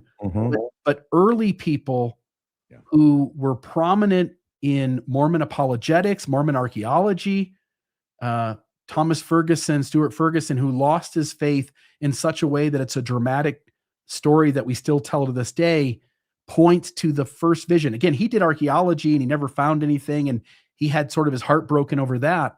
But he's telling us it's this first vision that's so strange that is what devastated his faith. It's too bad. It's too bad that he didn't have the modern day historians to explain to him why it is that it's really no big deal at all, and that there's nothing in it that would justify the idea that it was cut out and hidden. Yeah, for Stuart Ferguson, the problems didn't start with the first vision. They started long before that. But Ferguson, who had already run headfirst into serious issues with Mormon truth claims, he had spent years trying to prove the Book of Mormon archaeologically, only to come to the conclusion, according to the Tanners, that it was ultimately fictional. Yeah, join the club, Thomas. He also dug deeply into the Book of Abraham, and after reviewing the evidence with Apostle Hugh B. Brown, Ferguson said that Brown agreed with him that it was not what the church claimed it to be. Now that's interesting. And Hugh B. Brown's a reasonable leader within the church to be forthright and acknowledge that it wasn't scripture in the way that it was being presented. We're talking about someone who had already wrestled through and in many ways lost confidence in two of Mormonism's biggest truth claims, that being the Book of Mormon, archaeologically based in the Americas, and the Book of Abraham. And yet Stan Larson reports something striking. He says that Ferguson later admitted that when the alternate first vision accounts were published, that was the moment his faith was devastated. Let that sink in. Not the Book of Abraham, not Book of Mormon archaeology. It was this strange 1832 account that seems to have been the final straw. And you can see there from Stan Larson's article down in the bottom right where that's said. And then I'll just note that's a picture of Thomas Stewart Ferguson up in the top right. And this is one of his books, One Fold, One Shepherd. He was sort of like a Hugh Nibley kind of guy, digging around archaeologically, writing things about the church, whether it be archaeology or other parts of Mormonism. But he was delving into all kinds of things around Mormonism, took the history seriously, and eventually lost his faith over the same things that you and I do. So there's that. Okay. By the way, yeah, please. Can we read what he wrote there? Just because it's so dramatic. when Thomas Stewart Ferguson, who previously had been a traditional Mormon literalist, admitted in December 1970 that his faith was devastated when the strange account of the first vision were published by Paul R. Chessman and Dean C. Jesse. Oh, this is strange accounts, by the way. This is 1832 and 1835, which were published in subsequent years, 1965 and 1966. For they had plucked all the feathers out of the bird. This is quoting Thomas Ferguson. They had plucked all the feathers out of the bird and shot it, and there it lies, dead and naked on the ground. It's a great line, isn't it? Yes. Yeah. Yes. The thing is, it's like Schrodinger's bird because it was both alive and dead at the same time. It was actually dead the whole time. He just thought it was alive. And when the apologists come along, they do CPR and revive it, stick the feathers back in, and it's Weekend at Bernie's all over again. And finally, Charles Callis, the apostle that I said about, I didn't know Charlie Callis ever made it to an apostle. Let me just add this to the screen if I can. Let me remove this. See if you know this guy. Do you know this guy? I don't know that guy. That's Charlie Callis. He was a staple back in the 70s and even into the 80s doing these big crazy parts. He was a comedian, I think. I think he was actually funnier than Kwaku. I know it's hard to believe. I was just going to look up Charlie Callis, LDS, and Now, by the way, this is Callas, and the Mormon apostle is Callis, I believe. Yeah. Charlie Callis was a leader and missionary in the church. He was ordained an apostle by Heber J. Grant in 1933. The same year, the church lied about the 1886 verse, the revelation by John Taylor, and he remained a member of the Quorum of the 12 until his death. And he did a stand-up routine in the endowment house. Oh, yeah, there you go. I don't think he did, but okay. They loved it. Yeah, he died in 1947. So there's that. All right, I'm going to put this back up. And just note here, it's interesting, by the way, Leonard Arrington had to deal with this first vision account too and had his own little workaround for it. A different reaction came from Leonard Arrington. Larson quotes him as taking a much softer line, essentially saying he was not hung up on whether the first vision had to be historically exact in every detail, and he was willing to accept it as symbolic or literal, whichever one. Would you read, this is again from Stan Larson's article, Leonard Arrington, church historian in the Camelot years. Would you read this part of Larson's article? This is, I'm going to quote the I'm so sorry, Leonard J. Arrington part. Because of my introduction, he wrote, to the concept of symbolism as a means of expressing religious truth, I was never preoccupied with the question of the history of the historicity of the first vision. Okay, either he's making crap up or I just don't believe him on this. Okay, this is not someone telling a story. It's not a poem. Okay, this isn't something that symbolism should naturally attach itself to. This is this is put forth as a recitation of an event that actually happened to the person who's telling you about it. It's not symbolic, okay? You can read symbolism into it, but just because you read symbolism into it and the darkness that overcomes Joseph Smith, you can read symbolism into it, but it doesn't mean that he's not saying that darkness overcame me. And I don't know how you get out of the symbolism of the pillar of light. Okay, symbolism, but there was a pillar of light and then one being, later two beings appearing in the pillar of light.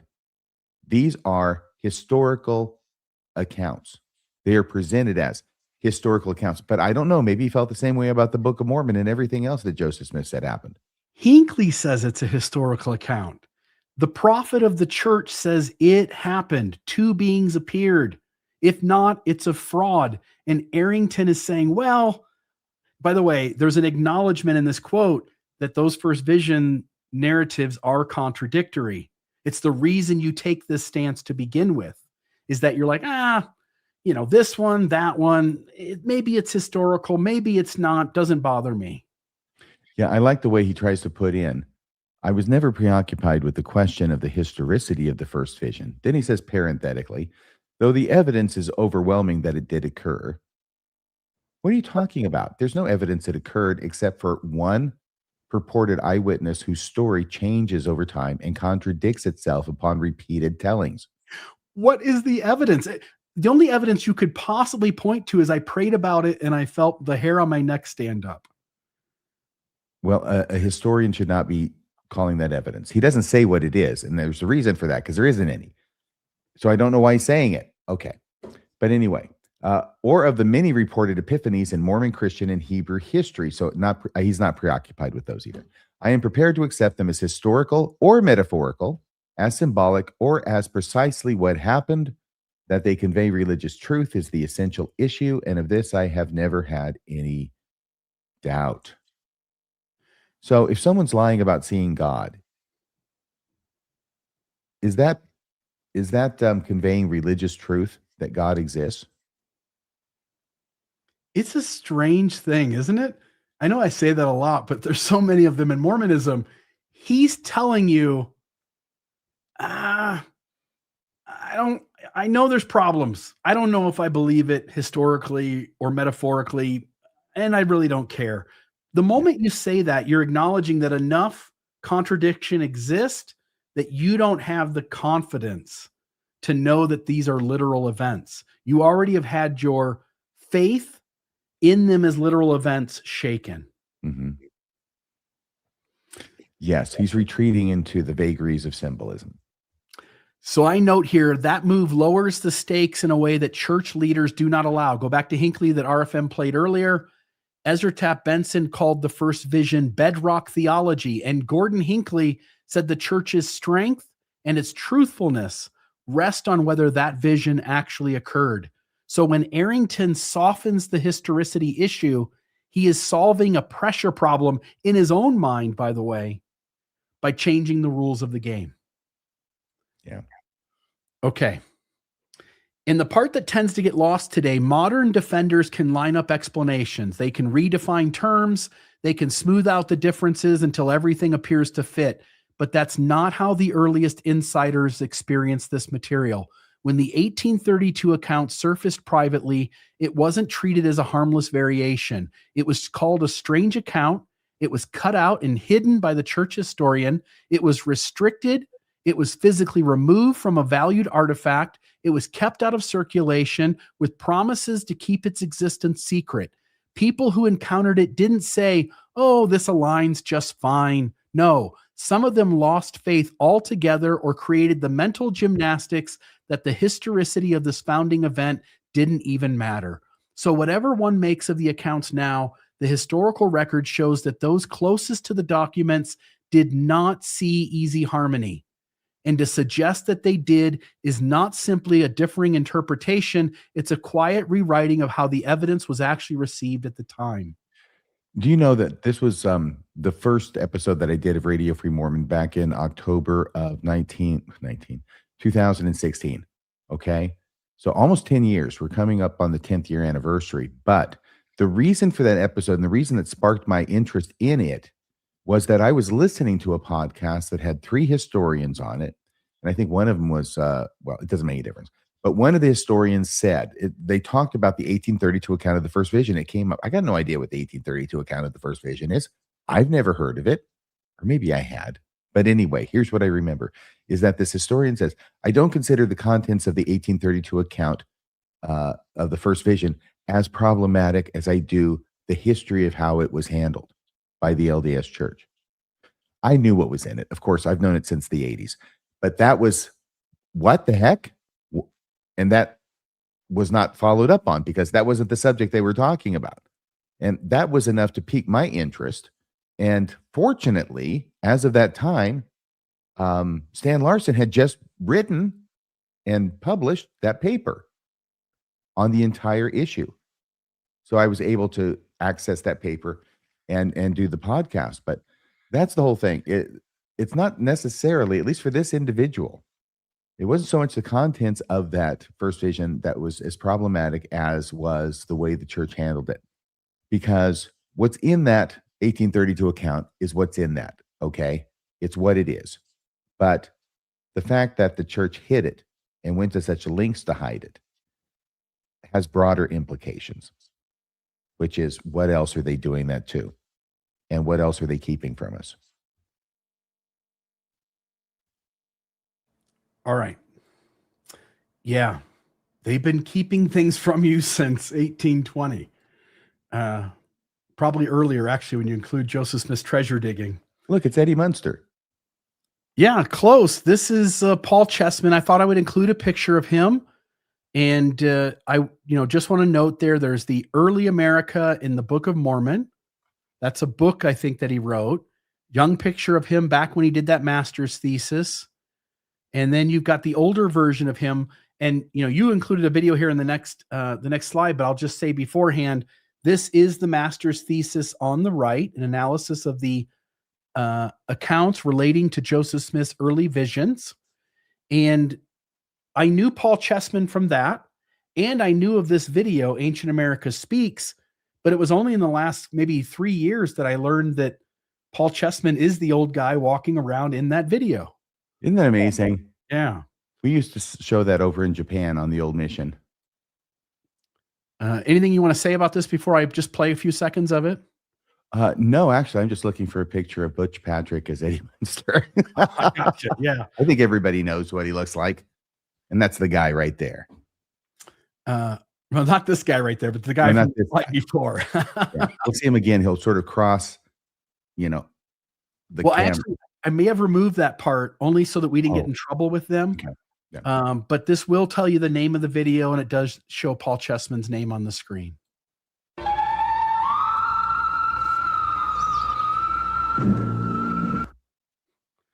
Man, that's like Outer Limits. Do not attempt to adjust your television set. We are controlling transmission. Yeah, this video was so big in me getting my testimony boosted early on in my time in the church. It showed white Lamanites, white Native Americans who were the Nephite remnants of the Book of Mormon people. Yes. The church is true, and this film proved it. It's 74 is when it came out. Now, the website that I found that on says 72, but the Roman numerals on the thing itself say 74. So I think it was probably 74, which means it was like 5 years before I went on my mission. My recollection is that's where I heard of it for the first time. And they're using Japanese, of course. And it's not a film. It's not a video. It's a freaking film strip. Okay, I admit it. With a little cassette tape that you put in and it beeps every time you're supposed to advance the film strip to the next slide. Except instead of Ancient America Speaks, it was Kodai America wa Kataru. And it went through like 20 evidences that the Book of Mormon is true. By the way, evidences that I don't hear anybody reporting on anymore. So there's it's a product of its time. But they've got him down there, and I guess we've had a picture of him. We've had a couple of pictures of him. We know what he looks like. Can you imagine what a guy? He must have just gone home every night and thanked Heavenly Father for the blessing of having the assistant to the church historian's office be so nice as to point him out to it. Hitherto a completely unknown earliest version of Joseph Smith's first vision, and he gets to break it with his master's thesis. Yeah, his life track would have been entirely different if it wasn't for Gerald and Sandra Tanner. He never would have been in this movie except for that. No, they sent him down to South America and say, "You go down there and make some movies." That got him started. There it is. All right, let me skip ahead in my slideshow to this. So the pattern is bigger than just a few pages. I just want to note this is the 3 episodes RFM that you've done having to deal with this topic. Joseph Smith's first vision, hiding church history was the name of the episode. That's the top one. You've got the missing 16 pages of Joseph Smith's journal. That I you couldn't believe that in the same poor book. Then I find out that there's 16 pages missing on the other end. Yeah, love to know what's on those. Coming and going. Love to know what was on those, man. And then you did an episode. That doesn't make sense. Were first vision account? Oh yeah, were first vision accounts suppressed? And the answer is yes. And Daniel C. Peterson, they're pictured in the lower right, often confused as an egg with glasses and a mustache. That's Daniel C. Peterson right there, I guarantee you. And he admitted to the fact that it was a cover-up. I think his expression that he used was that Joseph Fielding Smith sat on it, cut it out, and sat on it for decades. Yeah, I think he would do a good job as a rendition of Humpty Dumpty. He likes to quote Humpty Dumpty to Damn. excess. There's one particular quote I've learned from him, and it's about the power of being able to define what words are being used in a conversation. Funny, that should be his favorite quote. I thought it was something about Alma as a female name, but okay. That's true, but there's nothing in Humpty Dumpty about it. If there were, he would quote that. I think that Daniel C. Peterson can see that in other people trying to define things and control conversations by defining things with strange and obscure and recondite definitions, right? He can see it more in other people than he can see it in himself, perhaps. Yeah. So this is bigger than one excised narrative. The same church source notes that 8 leaves from the back gathering of that same letter book were likely cut out the same time. They have similar cut edges, and they've never been found. There are other holes in the source record that people should know about. Dean Jesse's publication of Joseph Knight Sr.'s recollection that the manuscript is incomplete and missing at least one beginning page that D. Michael Quinn and others felt was intentional. You and I have had conversation in the past where you suggested that what's likely missing is another First Vision account, and that makes the most sense to me. I know Dan Vogel and others disagree. I know D. Michael Quinn disagreed, but when I read Joseph Knight's record, the First Vision seems to be the most likely thing. They point to the treasure digging, but the treasure digging sort of has a small reference in the pages that do exist. So that doesn't seem like that would be it. We also have the holding on to and not sharing publicly the Council of 50 Minutes until 2016, the William Clayton Diaries, which are still not published, not publishing Joseph Smith's polygamy until 2014, and only recently in the last 6 months or so, acknowledging the 1886 vision by John Taylor after lying about it. I put 1936 here, but I think it was 1933. And downplaying Joseph's treasure digging until recent years, denying that the Danites had an official sanction by Joseph Smith in the church. They didn't acknowledge that until 2014. And there are so many other instances, too numerous to name. Often, by the way, it's us that figure it out. For instance, Ronald Pullman's 1984 address, where the church did a bait and switch. It was us that point to it happening. The church never told anybody. So we cannot... Just to underscore it, the whole point that the church went through this exercise was to keep anybody from knowing that it had happened. Yep. That they had changed the talk that was originally given in conference. This is a church that has a pattern of behavior of hiding troublesome history. Why? If it's the Lord's church and it's the truth, then just put it all out there, lay it all out, and let people make up their own minds. They have the Holy Ghost to do so. They've got the spirit of discernment. Trust them. Don't treat them like children that have to be protected from the Santa Claus narrative. I think that historically what you get when you get a marriage of Masonry and Mormonism is a hyper secret organization. Yeah. And I think that is magnified by the fact that nothing adds up, and you don't want people to find out that nothing adds up. Nothing adds up. And if you're a believer watching this, I'm just telling you, every truth claim is based on history, and the documentary history shows that the critic makes a more reasonable conclusion and interpretation of the data than the faithful and the apologists do. So we cannot prove that every missing or restricted page in church history came from the same motive. That would be too strong, of course, but we also cannot call this a model of transparent, friction-free preservation of uncomfortable documents. It's anything but that. So when you step back, you see a pattern, not necessarily that every document was secretly buried. For instance, there's some question about the 1835 First Vision. That might have been innocently sitting on the sideline, although I will say in that third episode there on the bottom right, you have a conversation around the 1835 account, which was unavailable for almost the same amount of time that the 1832 account was unavailable. The crazy thing is that we found out about the 1832 account in 1965, and we didn't find out about the 1835 account until the following year, 1966. That's how recent these guys are on the scene and how long they've been held in church custody without seeing the light of day. Yeah. So when you step back, you see a pattern. Again, not that every document was secretly buried, but that a lot of the most complicated, messy, or faith challenging material has been either restricted, not emphasized, or simply left out of what members were taught. And in many cases, it only became widely known decades, sometimes more than a century after the fact. And I will add that the 1835 account is nowhere near as problematic to the 1838 account as is the 1832 account. Yeah. Yeah. Knowing everything we just shared with you, is it honest of the church to deny this was a conspiracy to hide history? If the church's explanations for what is the church's explanations for what happened the most reasonable? Is their carefully worded denial honest?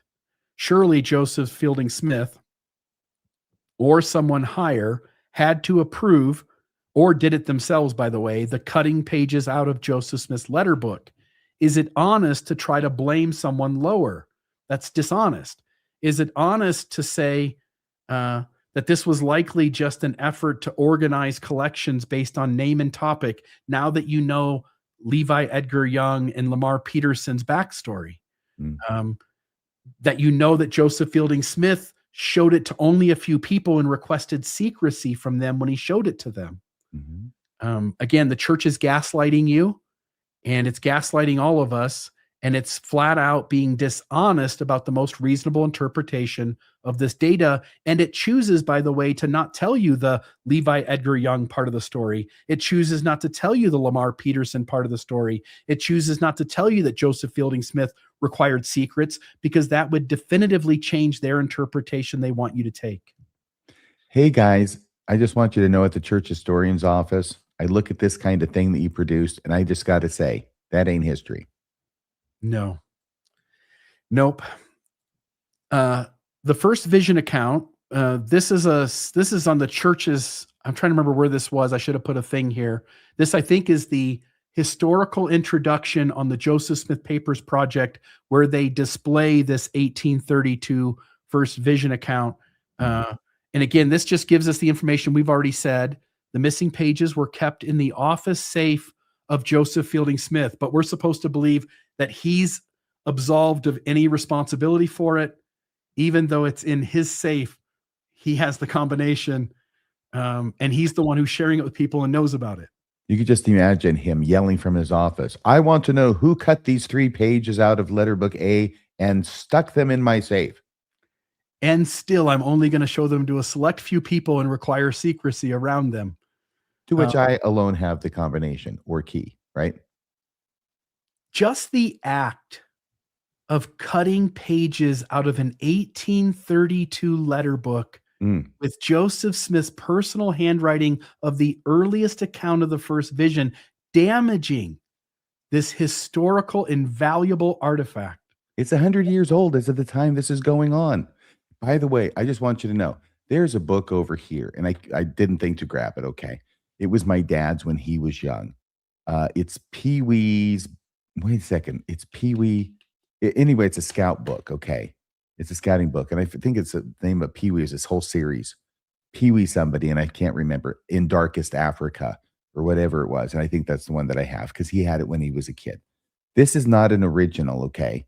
This is just an old book that means something to me because it meant something to my dad when he was a kid. I would never take a pen. I would never take pages out of it. Why would I do such a thing? It would mar it. It would be disrespectful to the memory of my father. And yet that makes sense to me. Hopefully it makes sense to you. But there's other apologists out there saying, well, he did it because out of respect for, his uncle, Joseph Smith, or his grand uncle, Joseph Smith, for Joseph Fielding Smith. This is disrespectful, this act. It is a malicious mischief against church property and against the memory of Joseph Smith. So I don't buy that idea that he did it out of respect to Joseph Smith. He did it to try and help Joseph Smith hide a different version of what it was. Now, Joseph Smith wasn't trying to hide it, but Joseph Fielding Smith is trying to keep it hidden because he knows now that it contradicts what we've been saying happened for a long time. Yeah, and if you drew a line in that orange oval in the bottom right, that's over top of the document, if you drew a line from the center, from the left end to the center of the right end, that is, if you look close, that's exactly where the line is of the edge of the tape that tapes the page back on. Mm. And so there's that. So again, just noting that they say that this, let's see here, the exact time that the 1832 account was put into the safe of Joseph Fielding Smith is still unknown, as access to the diaries of Joseph Fielding Smith from 1930 to 1954 have been restricted. By the way, we are hiding the hiding of Yes. the 1832 First Vision account. And we're telling you it's been restricted as if it's somebody other than the church that restricted it. It's just amazing. So they hide stuff, then they get caught out, and then they try and hide it some more. It's just amazing. The circles within circles. The LDS Church is not an honest organization.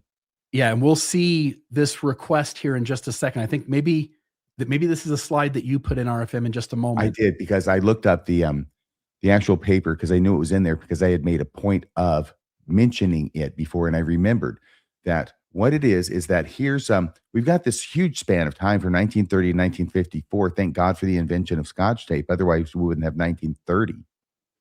Okay, so and 54 being the outline, because that's basically when it was that Levi Edgar Young spoke to Lamar Peterson. So it had to have happened before then, right? That's where you get this bridge from.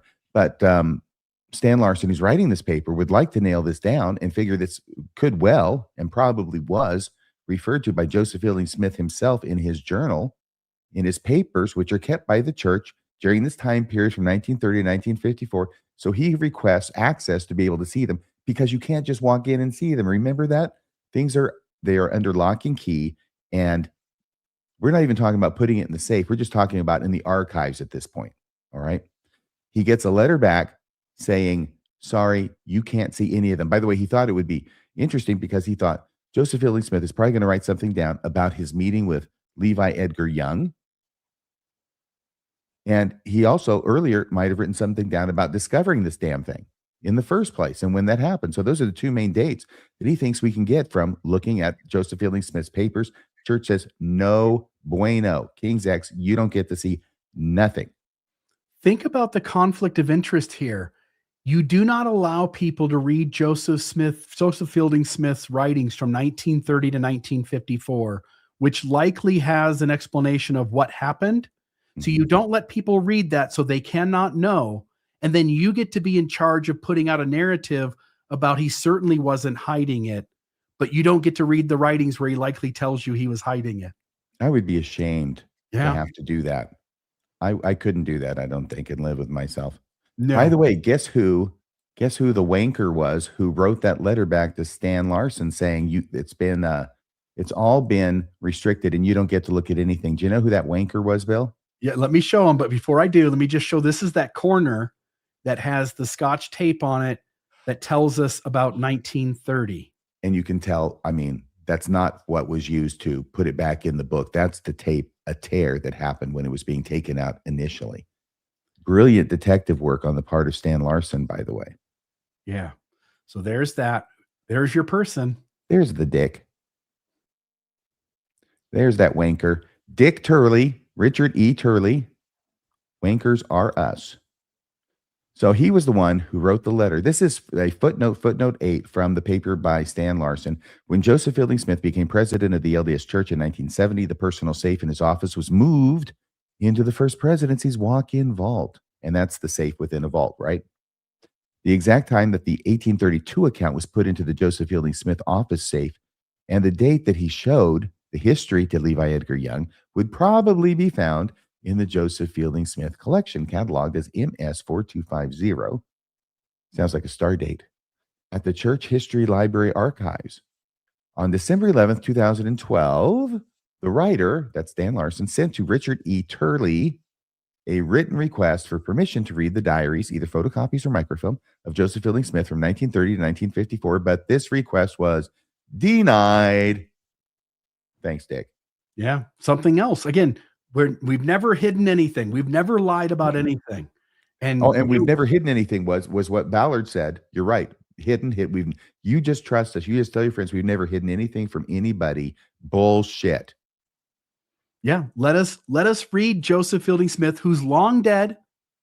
Let's read what he's written about this, but you're not allowed. Why wouldn't you be allowed? Why, if you're a believing member of the church, ask yourself why you're not allowed to read the things that would give you enough information to have the context of whether the church's founding events are true and whether the narratives and history happened the way they told you it did.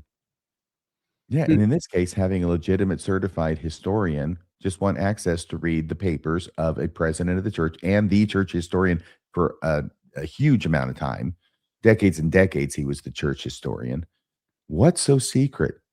What's so secret? We know that there's damning stuff in there, Dick, and we know that's why you said that Stan Larson couldn't look at it.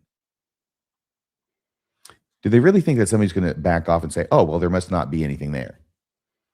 The moment you say you're not allowed to read it, we already know there's things in there you don't want us to read. Right. Yeah. Okay. Just so we're clear. It's like, why do you hide things? So people won't find them. Right. Okay. Now we're about halfway through the slide, so I'm going to go really fast. Oh my gosh. Well, I'm not doing mine tonight, so don't even worry about that. Well, some of them I really would like to. So let me try to get you can't possibly. It's 2 hours. Let me try to be really We'll quick. have to call ourselves Warren Stories, and then we'll get sued. Okay. The apologetics. All right. So we get Fair Mormon. There's a little thing from them.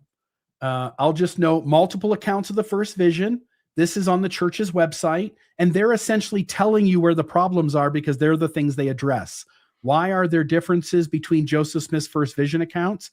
Did Joseph Smith pray for forgiveness, or did he want to know which church to join? Well, and they come up, you know what the answer that they come up with, don't you, Bill? It's both. Yeah, the answer is yes. Yes. But in one, it's one, and in the other, it's the other. Is there historical evidence of religious excitement near Palmyra, New York in 1820? No, but we'll kind of say there might have been. Why did some early church members not mention the first vision in their accounts of the restoration? Because nobody was talking about it. But that's not what if Joseph Smith's first account is in 1832, which is 12 years after he says this happened, at least in the 1838 account, it's 12 years after he says 12 years after he says it happened. And that's the first account. Why are you surprised that other people don't mention it? Yeah, it's not in the collective consciousness of the early church because it was not a story that was used to imply that Joseph Smith was called to be a prophet. How many heavenly beings did Joseph see in the first vision? Well, they're going to tell you it was always two all along. Mm-hmm. Lord could mean both, but you use your own brain. You don't need to accept our word for it. Why do Joseph Smith's first vision accounts differ in how he described his age?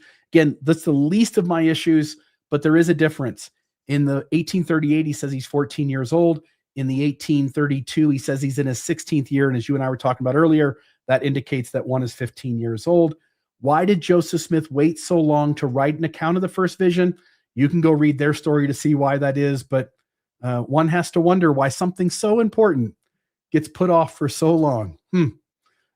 Maybe we ought to ask David Whitmer what he thinks about that. Are there similarities between Joseph Smith's 1832 first vision and the conversion stories of other Christians in his day? Yes, but that's actually a testimony that it is true. So there's that. Jesus was very busy back in the early 1830s, visiting various people and forgiving their sins. Yes, he was always busy. I'll just note the age issue. The church wants to claim that this is a scribal error by Frederick G. Williams. I will simply say that, yes, the 16th year of my age is Frederick G. Williams' handwriting in the midst of Joseph Smith Jr.'s handwriting. But if you go back in the story, Joseph's already expressing that from the age of 12 to 15, he has all this precursor stuff and then has this visionary experience in his 16th year of his age. So I don't think it's fair to make it a scribal error. The most reasonable interpretation is that it's in the first person language. Frederick G. Williams is the scribe. He's only writing in what Smith tells him, and it fits perfectly after the context of what's said before it. Mm-hmm. Yeah. Now, if Joseph Smith had come up in the 1832 account and put down 1820 is when it happened, like he does in the later account, he would be able to figure out he was 14. Yeah. But at this point, he doesn't have a year, and he's just trying to recollect and taking a stab at it. I mean, my gosh, I can certainly give a guy a break for getting his age wrong, being a year off. The only reason I can remember approximately when different things happen in my life is because either they were unique, I don't know, like God and Jesus showing up in response to prayer. That would be worth remembering. But seriously, it's because of where I lived. And my family moved around a lot. My dad was just ahead of the law. And we moved around a lot. So I have certain memories that are associated with different places. And I know when I was living in those places. So that's how I'm able to remember things. But he lived there, I mean, like for the entire 1920s, didn't he? Or 1820s in Palmyra? Yeah. Yeah. Yeah. I'll only say here, the age is the least of my worries. If these two first vision accounts were similar enough that they meshed together well, and one said 14 and one said 15, I could care less. This is the least, this doesn't even bother me. This is only the cherry on top of a host of other issues, which we'll just mention here briefly. One Lord or two beings. Again, the 1832 says the Lord opened the heavens and I saw the Lord. And 1838 has the Father and the Son showing up. As you pointed out, RFM, the 1832 doesn't have one being introducing that. There is no introduction. Jesus just immediately starts speaking because there is only one being in the visitation. And I know apologists want to say Lord means God the Father in one instance and Lord means Jesus Christ in the other. Guys, you're smarter than that. When you read this, what do you think? If you just pick this up and read it and you're like, Joseph Smith is trying to tell me his experience, and I read it for what it says, what is the most reasonable interpretation of what's being written? Does it make sense to add a second being in unless you start off needing a second being to be there? No, it doesn't make any sense that way. That is you starting with a conclusion and working in your conclusion. When you read it with the most reasonable interpretation, the most reasonable approach as you read it, it's just the Lord. Simple.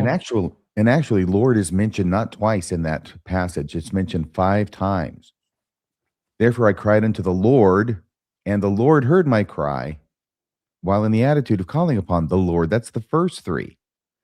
Then it says, I was filled with the Spirit of God, and the Lord opened the heavens upon me, and I saw the Lord. If the 2 last Lords are 2 distinct beings, why aren't there 5 persons in the first vision, since Lord is mentioned 5 times? By the way, when you point that out, RFM, it hammers it even more solidly that Joseph Smith is conveying that this is all speaking about Jesus Christ. And it really takes mental gymnastics to make it mean something else. When you read that, it's just the way it's written. Just a reader who comes to this with no context. Mhm. Joseph Smith in 1832 is trying to tell people what his spiritual experience was like. And when you read that, what's on the screen, it is just obvious that that for Joseph Smith in this moment, there is only one being. He has plenty of room here to name a second being. He has plenty of space here, and it's just Jesus, Jesus, Jesus, Jesus, Jesus. You have to be unreasonable to come up with a different interpretation. Okay, forgiveness or which church? The church says those are closely related questions. They're not at all similar. They're not even close. No, The they're one not. cannot see the other from where the first one is standing. No. The 1832 account says Joseph had already concluded before the prayer that mankind had apostatized and that no denomination was built on Christ's gospel. The 1838 account says his object in praying was to know which church was right and that it had never entered his heart that they were all wrong. By the way, these are the 2 biggest problems for me in these 2 accounts is the Lord by himself. You had this vision where God introduced his son. They stood side by side. And now you, in your earlier account, you're like, I don't even remember that. Like it was just Jesus. And then you have this moment where his motivation and intention and what he knows going in is just completely different. Mm-hmm. So the 1838 account says that it was to know which church was right, that had never entered into his heart that they were all wrong, that this is not just a different camera angle of the same moment. It is a different setup. It's a different emotional problem. It's a different reason for going into the grove. And the critic does not have to invent that difference. It is sitting right there in the words. It is. And can I just underscore how important this is? That Joseph Smith took his own thoughts in the 1832 account and in the 1838 account put his own thoughts in God's mouth. It is I think undeniable that is what we can see in the 1832 account as compared with the 1838 account. And once we have a clear-cut example of Joseph Smith doing that, why should we think that any of his other revelations were any different? He is putting his thoughts into God's mouth. Yeah. Yeah. Different audiences. So this is one of the things the church says. These are different audiences. The 1832 is with the intention of this. 1838 is the intention of that. That still does not give one reason to diminish it from two gods to one, or increase it from one god to two, or to change the very reason why you went into the grove, or what you knew going in, what your understanding and knowledge base was before you even entered the grove with your prayer and had heavenly beings give you answers to questions. The church is right that the 1832 account is more personal. The 1838 account is more institutional, but that cuts both ways. It does not only explain the differences, it also helps explain why the later version looks more polished, like a story that the church most needed. Two personages, explicit apostasy, explicit church choice, a formal beginning for the rise and progress of the church, and a version ready for public use. So yes, audience matters, but audience is not a magic wand that makes every contradiction disappear. Sometimes audience is part of the reason the story changed. Anyway, why cut it out? The church, let me see here. Grab this spot. Where am I at? Slide 41. The church says that because the volume was already in the historian's office, hiding the account was probably not the motive, but that misses the point. Hiding a document from public does not require smuggling it out of the building. Where are the missing 8 pages again? Oh, I stuck that in there. I'm sorry. It only requires controlling access to it.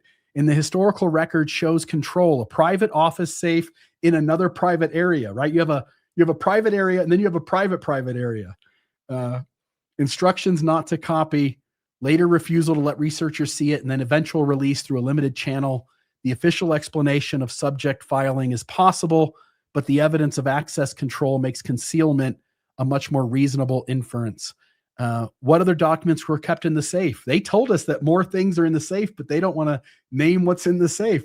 Where was that seer stone for decades and decades, by the way? Let's just say that if Joseph Fielding Smith did not destroy or take the 8 pages out of the building, they're in the safe. They're still there. Like, open the safe. Let's just, or whatever it is that they use now instead of the safe. But that's where they are. They still have them. I'll tell you what, brethren, don't touch the safe. Get a few historians together and go, we're going to go open it up for the first time for the public and let you see what's in there. It's like Al Capone's safe that they open up, right? Mm-hmm. That stuff, the moment anybody heads to that thing to do such a thing, everything in there will be gone.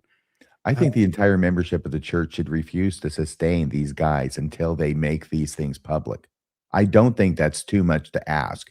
Before I put you in for another 6-month term of being a leader in the church, you need to do something for me, and you need to show me what it is you've been hiding and what it says. Yeah. I got these same questions again. What other documents were kept in that safe? You acknowledge there's other things in there. I'd love to know who has free access to them. Who's able, without bothering anybody, who's able to get in there and look at those things? It's Henry Eyring, I'm telling you. It might be. He cries. You don't let him near it. He'll get those pages wet. He'll ruin everything. Did they contain information that's reasonable to assume the church was uncomfortable with? Again, everything in that safe that we know about were things that made members uncomfortable. Just FYI. That's a strange thing. And who knows about the things we don't know about? But my guess is those are uncomfortable too, just like the things we know about. All right. Anyway, I've asked those questions before. We'll move on from that. There's Stan Larson's paper, the cover page of it. I got a picture of the safe there with all the things in it. There it is. I'll move on from that. We can live with one memory discrepancy. For instance, the age. Most people can. Yeah. This is not one discrepancy. The earliest firsthand account differs from the later canonical version on age, motive, number or identity of divine beings, and shape of message, and what I already knew about which church was true when I entered the grove to begin with. Those are 4 substantial differences, and I'll say 1 minor difference. The age one really doesn't matter. But other than that, they're completely identical, Bill. Outside of that, yep. Then that same earliest account gets cut out of a high value artifact during church custody, held in a safe connected to Joseph Fielding Smith, and kept out of normal circulation until the 1960s. And when it was shown to a select few people, promises of secrecy were imposed. And Can I tell you the rock bottom evidence that the church hid this stuff? Can I just tell you what it is? please. The fact that it was anti-Mormons who first published the 1832 account of the first vision. Gerald and Sandra Tanner had to publish it. The church didn't publish it until after they had published it. They took their transcript from the master's thesis, which is not a publication, and then they put it in a document that they published. I am having a hard time coming up with a way that the church, after discovering the earliest first vision account from their founding prophet, would not publish it themselves, but would allow anti-Mormons to publish it before they did. And you would publish it immediately. The next day, you would say, this is groundbreaking. We found an earlier account of Joseph Smith's first vision. Because it's not valuable to the church to publish, but it is valuable to the anti-Mormons. Yeah. That's what I mean when I say the church understood that this was dynamite. Yeah. That's the only way that anti-Mormons are going to be the first people to publish this. Yeah. And again, it's only one of several faith-damaging artifacts whose information has been hidden away. And it's only one of a long list of moments where the church has obfuscated or deceived or lied about its history and tried to keep things out of the public view, and have carefully crafted narratives in their gospel topic essays, for instance, to frame events in ways that doesn't deal with them honestly. That cumulative pattern is why this issue still matters. And I want to be fair here. We want to be fair. We can't prove with a signed confession that Joseph Fielding Smith personally cut out the leaves, but it was in his vault. He's the one who's sharing it with people and telling them to keep it a secret. The church's own scholars don't claim that, by the way. What we can say, though, is that the evidence strongly connects him to custody and to restricted access. The physical evidence proves the pages were deliberately removed while the manuscript remained under institutional control. The hearsay testimony points to Joseph Fielding Smith. And what low-level employee is going to cut that page out without being authorized by Joseph Fielding Smith or someone higher? So if someone says nothing to see here, as you said earlier, that's not serious history. That is you carefully crafting a denial that does not deal with the historical context honestly. Okay, faithful reconciliation is possible, but it takes patchwork, more conjecture, more allowances. It takes more maybe, more could have, more perhaps, more line upon line, more scribal error, more explanation, more institutional benefit of doubt. The critic's case always takes the shorter path. Read the earliest account first. Let it say what it says. Then notice how the later versions expand, sharpen, and institutionalize the story. Then notice what happened when the church had to manage the awkward, the awkward early version. Isn't that the most rational, logical way to read the whole picture? When the earliest account and the official account do not match at the exact points that matter most. In other words, every essential part of the story is different from 1832 to 1838. Literally, age, motive, knowledge had before he gets into the grove, what number and personage of beings show up. Everything that's important is different from one story to the other. The only thing you can say in common is both of them are spiritual experiences and both involve a heavenly beings. Joseph saw Jesus. That's what they got in common, I think. So when the earliest account and the official account do not match at the exact points that matter most, the earliest account gets cut out of a book and later reinterpreted. The problem is not memory, Stephen Harper. The problem is institutional trust. That's the problem. Just to say. Okay. And this is their pattern. They will hide stuff that's inconvenient. They'll hide it. Then it gets disclosed. People find out about it. They have to come out with it. And then they start saying, well, it was no big deal. It's no big deal. And they reinterpret it in a way that obviously contradicts the fact that they were trying to hide the damn thing. All right. So here we are. I think this stuff is really important. I will stay here as long as you Oh, want no, me no. to stay here. I'll do something different with this because we're at 2 hours and 20 minutes. This is remarkable. But there is an overriding I had done some what I attempted to do was some close reading of the relevant documents, and some ideas came to me. I may do these separately. Maybe we'll do them together. I don't know. Please, I think our audience has had more than enough for tonight. And they go off they're tangents.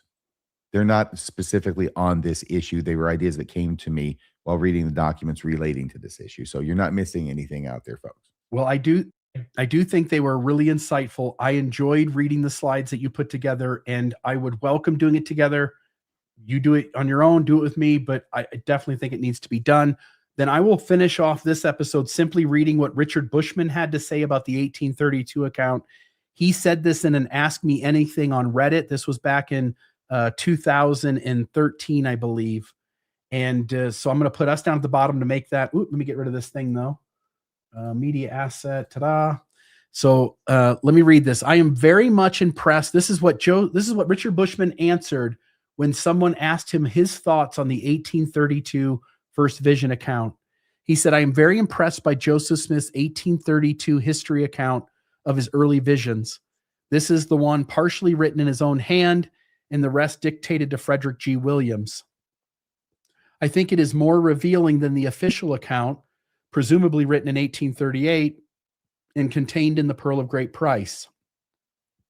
We don't know who wrote the 1838 account. Joseph's journal indicates that he, Sidney Rigdon, and George Robinson collaborated on beginning the history in late April, but we don't know who actually drafted the history. Oh, no, we don't know who actually drafted it, Richard. So one of these other two guys just came up with this completely fictional First Vision account for Joseph Smith to read and say, oh, that'll do. Hey, Joseph, you know what you should do? Add a second being. Wouldn't that be cool? Yes, it still has to be Joseph Smith's story. And even if you do blame Rigdon and Robinson, doesn't that even make the problem worse? The reason he's doing this, as you know, is because he wants to preference the 1832 account of the First Vision. He likes it better, so he's going to diss on the 1838 account by saying, well, we don't even know if Joseph Smith wrote this. These other guys probably did it, and he didn't even notice. Yeah, and that's exactly what he does. He says, we don't know who wrote the 1838 account. Joseph's journal indicates Rigdon, Robinson collaborated on beginning the history in late April, but we don't know who actually drafted the history. It's a polished narrative, but unlike anything Joseph ever wrote, it's not the writing style that Joseph Smith utilized. It's obvious that if the details are not created by Rigdon and Robinson, which again is even more problematic. If you're Joseph Smith and you're like, guys, whatever you guys want to do, make the story whatever you want it to be. Well, the 1835 account and the 1842 account both mentioned two beings as well. So I guess Joseph Smith didn't look at those either, and somebody else wrote them. Right. So, it's not the way Joseph Smith told stories. It's not his writing style. It's not his dictation style. No, because he doesn't want it to be. I mean, how amorphous and unspecific can you get in your argumentation? Yeah. The 1832 history we know is his because of the handwriting. It comes rushing forth from Joseph's mind in a gush of words that seem artless and uncalculated, a flood of raw experience. By the way, Richard, thanks for all the fluff, but it also seems like a very carefully crafted narrative of its own with all the scriptures, as you pointed out earlier, that are used. Mm-hmm. It's also a intentional act to tell the story. And it also mentions only seeing Jesus. It only mentions seeing Jesus, I should say. It only mentions seeing Jesus, Richard. It does. He says, lastly, he says, I think this account has the marks of an authentic visionary experience. Because it was like the visions that everybody else in the neighborhood was getting. There is a distance from God, the perplexity, and there's a distance from Heavenly Father because he's not there. FYI. A big distance. He's still back at Kolob. He didn't even escort Jesus on this trip. The perplexity and the yearning for answers, the perplexity, and then the experience itself, which brings intense joy, followed by fear and anxiety? Can he deal with the powerful force he has encountered? Is he worthy and able? It's a classic announcement of a prophet's call, and I find it entirely believable. But he's also saying, I don't find the 1838 as believable, is what he's also saying. Can I just say, Richard Bushman, I love you dearly, but I have to be brutal. First off, your tie is clashing with the upholstery. That's the first thing I got to say. The second thing I want to say is that your argument is misplaced, because although it would have some force, I'm not saying a lot of force, but it would have at least a little bit of force if Joseph Smith had indeed written this in 1820, right after he received the vision. And he's still dealing with all this stuff that you're saying is evident in the way he writes it, but it's 12 years later. So I think that takes away any point that he's trying to make. Yep, entirely. Okay, I'm going to get that off the screen. I don't think there's anything else. Are you going to ask people on to the show? What do you think we should do? Should we do it, or should we just get out of here? Let's see if anybody wants to come on the show. Okay, let me do that. I'll share some final thoughts. You can share some final thoughts. That'll give a moment for people to come on. So the link has been posted. I'll put it up on the screen too, so people can see it if they aren't able to get into the live chat. I'll just say, I relate to these early folks, Joseph Fielding Smith, who was bothered by it, that he needed to cut it out and put it away. And when he did show it selectively, only after again, he didn't want to show it. His answer was, nope, you can't see that. You'll have to get permission from someone above my pay grade. Right. And when those people gave permission, he showed it, but only with an oath of secrecy. It obviously bothered him. He did not want the members to know about it. 1.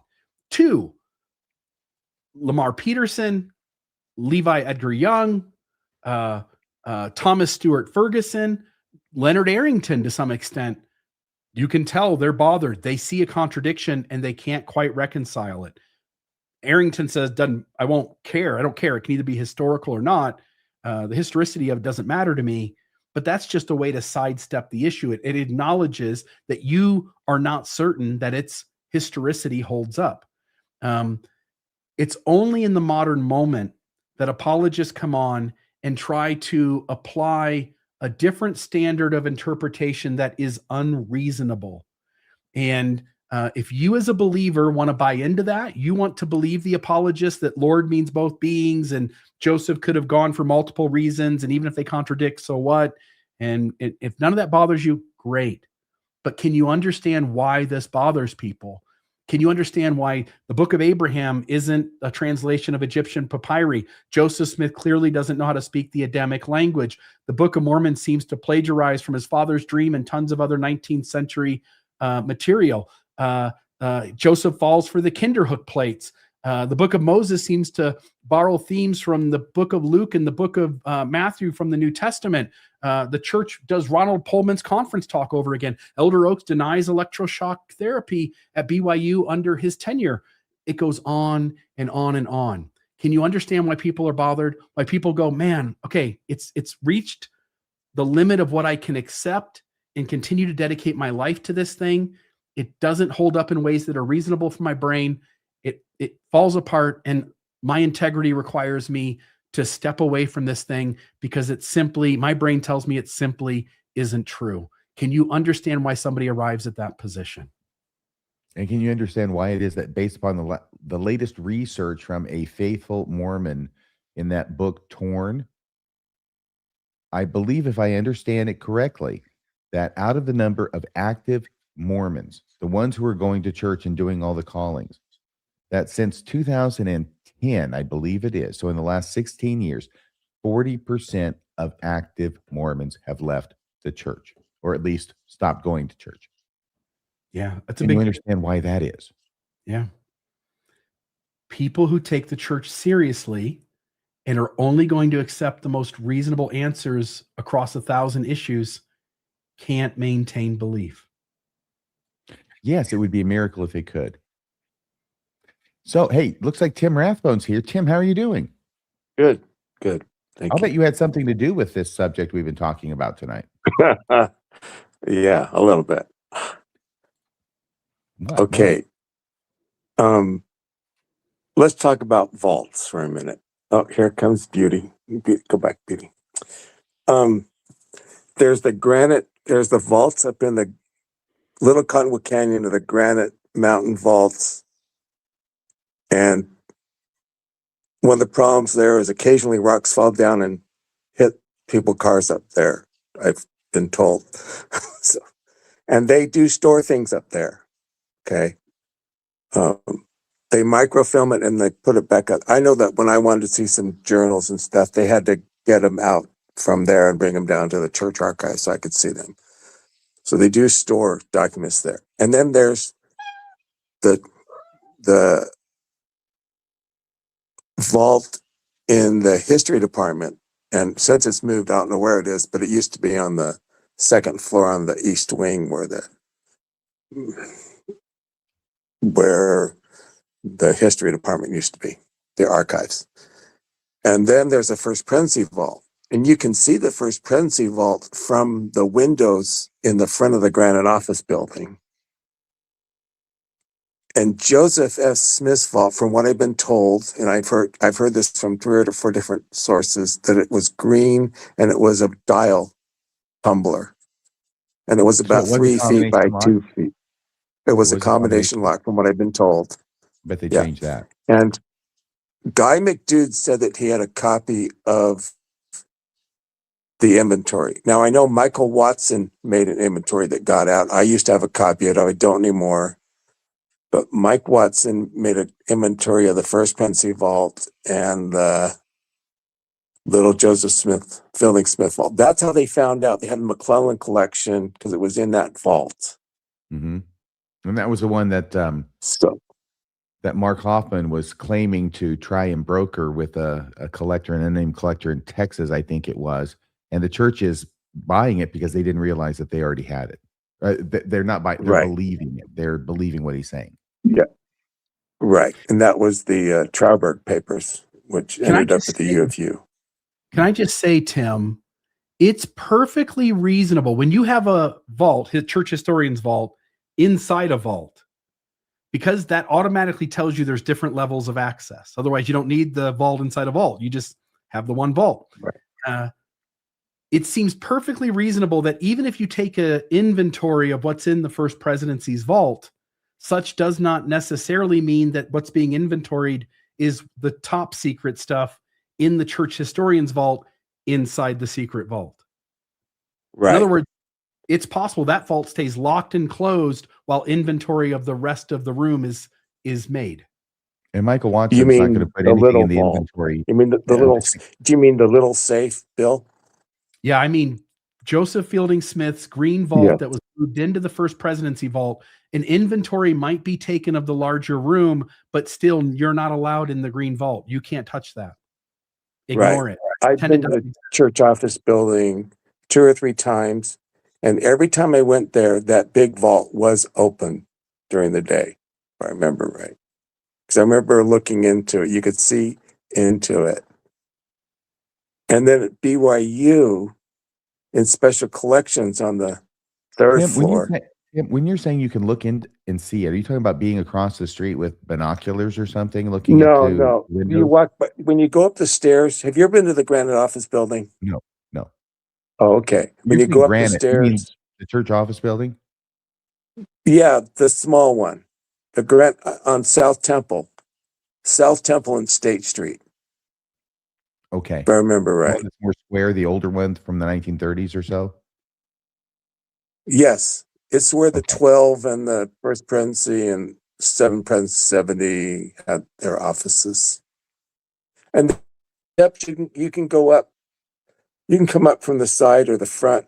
You know, get the Capitol. And you can go up and you can look right into the window and see it. And there's a secretary or somebody sitting at a desk there. It's been years since I've been there, but that's my recollection anyway. And the safe is right there?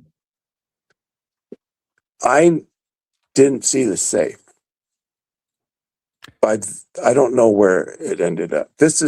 Last time I was there was in the 1990s.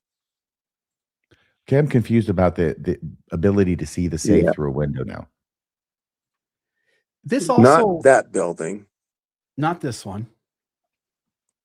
Mhm. Again, the church Is- plays these games that's- too. They do not clearly not- tell us what all these are. What is that, Bill? This Well, was there's under- also a This is in an article about inside the Mormon vault, preserving history. And so this picture is there. I'm just trying to see if they have a listing of the picture, but they don't. They don't say anything about the picture. I will say this. I'll take this off the screen. Go ahead, Tim. that's not the one up Little Cottonwood. That's my point, though. Is there are I've never several- seen that one. Yeah, there are several of them. I want to note. Well, The presiding bishopric also has their own vault, as do the presidents of 70. They all have vaults where they keep their minutes. That's what they keep in there. if you remember too, I can't remember what his name is. I want to say Erickson, but that's the. It is Erickson. You're right. That I was trying to think of it. The guy who told the story about him having the code to this vault, and he was describing the vault, and it was more of a big room kind of vault. And this is the one where he's talking to Boyd K. Packer, and Boyd K. Packer wants the combination. He says, "Sorry, Boyd, I can't do that." And he, again, when he's made comments about that area, he talks about all the levels of security that you have to get through, that it would essentially be impossible for anyone who does not have special permission to get into that space. Is it Lloyd Erickson? I don't. No, I'm looking at it. Yeah. Keith. But I also, Is it Keith? Erickson. That The might guy's the expert on frauds. Yes. Yeah. LDS. Let's see here what it says about him. Currently serves as the director of historical research and outreach for the Church of Jesus Christ of Latter-day Saints. Yep, Keith Erickson. He expressed that he's in charge. He's the guy who's in charge of that vault, and nobody gets in or out without crossing through multiple layers of security to get into it. And it sounded to me like it was the upper echelon of secretness of the potential vaults. Here's Keith Erickson. I'd love to know an inventory of what was in there. I mean, I don't believe them. I mean, they can tell me, I believe the things they say. I also can't believe there aren't other things that they don't tell us, because they have a history of not telling us things. So there we go. Yeah. Tim, thank you for calling in. I'm sorry we have to let you go. We've got Guy You're McDude, I welcome. think. Guy McDude wants to That's- say something. Yeah. Yeah, he can. I wonder which inventory he has. I'm Anyway, just going to bring him on right now. Guy. or should we- Hello, can you hear me? Yeah. Yeah. Where do we Really get good. from? Thank you. It sounds great tonight. Fantastic. I always have trouble, so I'm glad that the Spirit of God is with me this evening. Do you have the Um, inventory that Tim was talking about? Well, I don't have an inventory. I just pulled it up. Somebody else curated it and posted I'll on go. Bye. Thanks. Bye-bye, Tim. posted it on Reddit, and I put it in my collection of special useless Mormonism facts. Can you post But, it in the live chat? Can you post it in the live chat so all of us can go read that list? That's the inventory. Yeah, let's see if I can throw it over there. Give me just a second here. In the live chat, I would love everybody to have the ability to go see all the things they're hiding from us. Let's see. Yes, but I want to see the super secret inventory that has all the stuff that was too secret to go on the regular inventory. Yeah, please, because that's a real thing. I think they got lots of vaults. I think they got vaults we don't even know about. They have vaults that are secrets. Mm-hmm. Yeah, that makes perfect sense. That's how you really hide stuff. You make the place where you're hiding it a secret. Is this just in your favorites bar on the website on your browser? Guy, You disappeared. Am I back? You're back. Yes. Hopefully I'm all good. Yeah, I'm on my phone, so I'm like switching between screens to paste in the chat, so I won't do that again. Wow. But you doing great. Is it there yet? yeah, I just posted it, so it should be there. But tons of interesting stuff on there. Some of it's speculation, some of it's source references to journals that are indicating that it's in possession of the first presidency. But definitely worth taking a look at and reading down through. And some of my favorites are like the Mountain Meadows was massacred journals, Council of 50 Minutes. It doesn't show up, by the way. I've not seen it on the screen yet. Oh, not seen it yet. Well, again, how about this? I'll drop. Put it I in the think you private accidentally chat. posted that at Psych Word Radio. Maybe I did. Maybe they'll learn something. If you look on your phone in StreamYard where you're at right now, you should have a bar that says private chat. Can you post it there? And I'll put it in the show notes. Hello. There we go. There we go. You just showed up, guy. Fantastic. So for everybody listening, I'm going to go over to YouTube right now. The very, very bottom of the show synopsis. I'm going to put it in. So in about, let's get there, about 5 seconds from now, if you just refresh your screen, it should show up. I'll tell you here. I'm hitting save right now. And now you can do it. So if you refresh this video, go into the synopsis down below on YouTube. The very, very bottom of that synopsis will have that link that Guy McDude just sent. So thank you, Guy. What do you want to share tonight, my friend? Well, really, that's all I wanted to jump on was to kind of share that. I'm no historian. I'm just some guy McDude. So, but thought I'd try to add a meager contribution to the show. You're not some guy out there, though, are you? I have been from time to time. You're some guy out there that's a sock puppet? Oh no. That's okay. He's a imposter. He's an imposter. Okay, I just couldn't help but notice that you said I'm just some guy McDude, and I thought maybe that was a Freudian slip. May have been. All right. Well, I'll drop. Appreciate y'all. Okay. See you later. Thanks for the heads up on the inventory. Yeah, it would be actually interesting to hear if anybody has some follow-up information on it. The author on it's a pretty well-known figure in Exmo circles. If he comes across this episode, maybe you can call in and give some more background and detail on some of the documents there. Or if anybody in the chat is aware, I think it would make for an interesting follow-up episode. I think it would an episode on all the inventory documents in the church historian's vault. Yeah. Yeah. All right. Talk to y'all later. Bye-bye. I understand they got a nice rock collection in there too. I heard that a copy of the second Watson letters in there. Really? Oh yeah. One or the first? No, the second Watson letter. That's where he corrected it for the poor Mesoamerican Mormon apologists who were so deflated by the first. So they made up the second. You lying liars who lie. It really is disappointing, but endlessly entertaining. Well, that should do it. That's enough for tonight. We've almost gone 3 hours, so let's get you out of here and get you home and get me out of here. And you're actually starting to look like John DeLynn a little bit. Yeah. At 3 hours, don't we all? Yeah, you don't want to skip our first hour though. He never watches this anyway. Nobody tell John. Nobody say anything to him about what we were talking about. I love John DeLynn. I appreciate all he's done for us. We need to hide this and keep it secret. All right, folks. Yeah, just like the inventory that is now in the show notes. Well, folks, thank you. I hope you've enjoyed Mormonism Live. Please go to mormonismlive.org, click the donate button, $5 or $10 a month. Also, hit that like button down below, the little thumbs up, and hit the subscribe so you get notifications when we put new videos out. And as always, I'll just say, if you want to know Mormon history and you're willing to deal with whatever the repercussions of that are, but you just want the truth, you're going to want to turn in week to week and watch Mormonism Live, where we try to do a forthright presentation of Mormonism, its history, cultural events, and other things going on. Mr. Radio Free Mormon, thank you so much. And to all of you out there, thank you for watching. We'll see all of you next week, Wednesday, 6 p.m. Mountain Time, for the next episode of Mormonism Live. Bye-bye. Good night.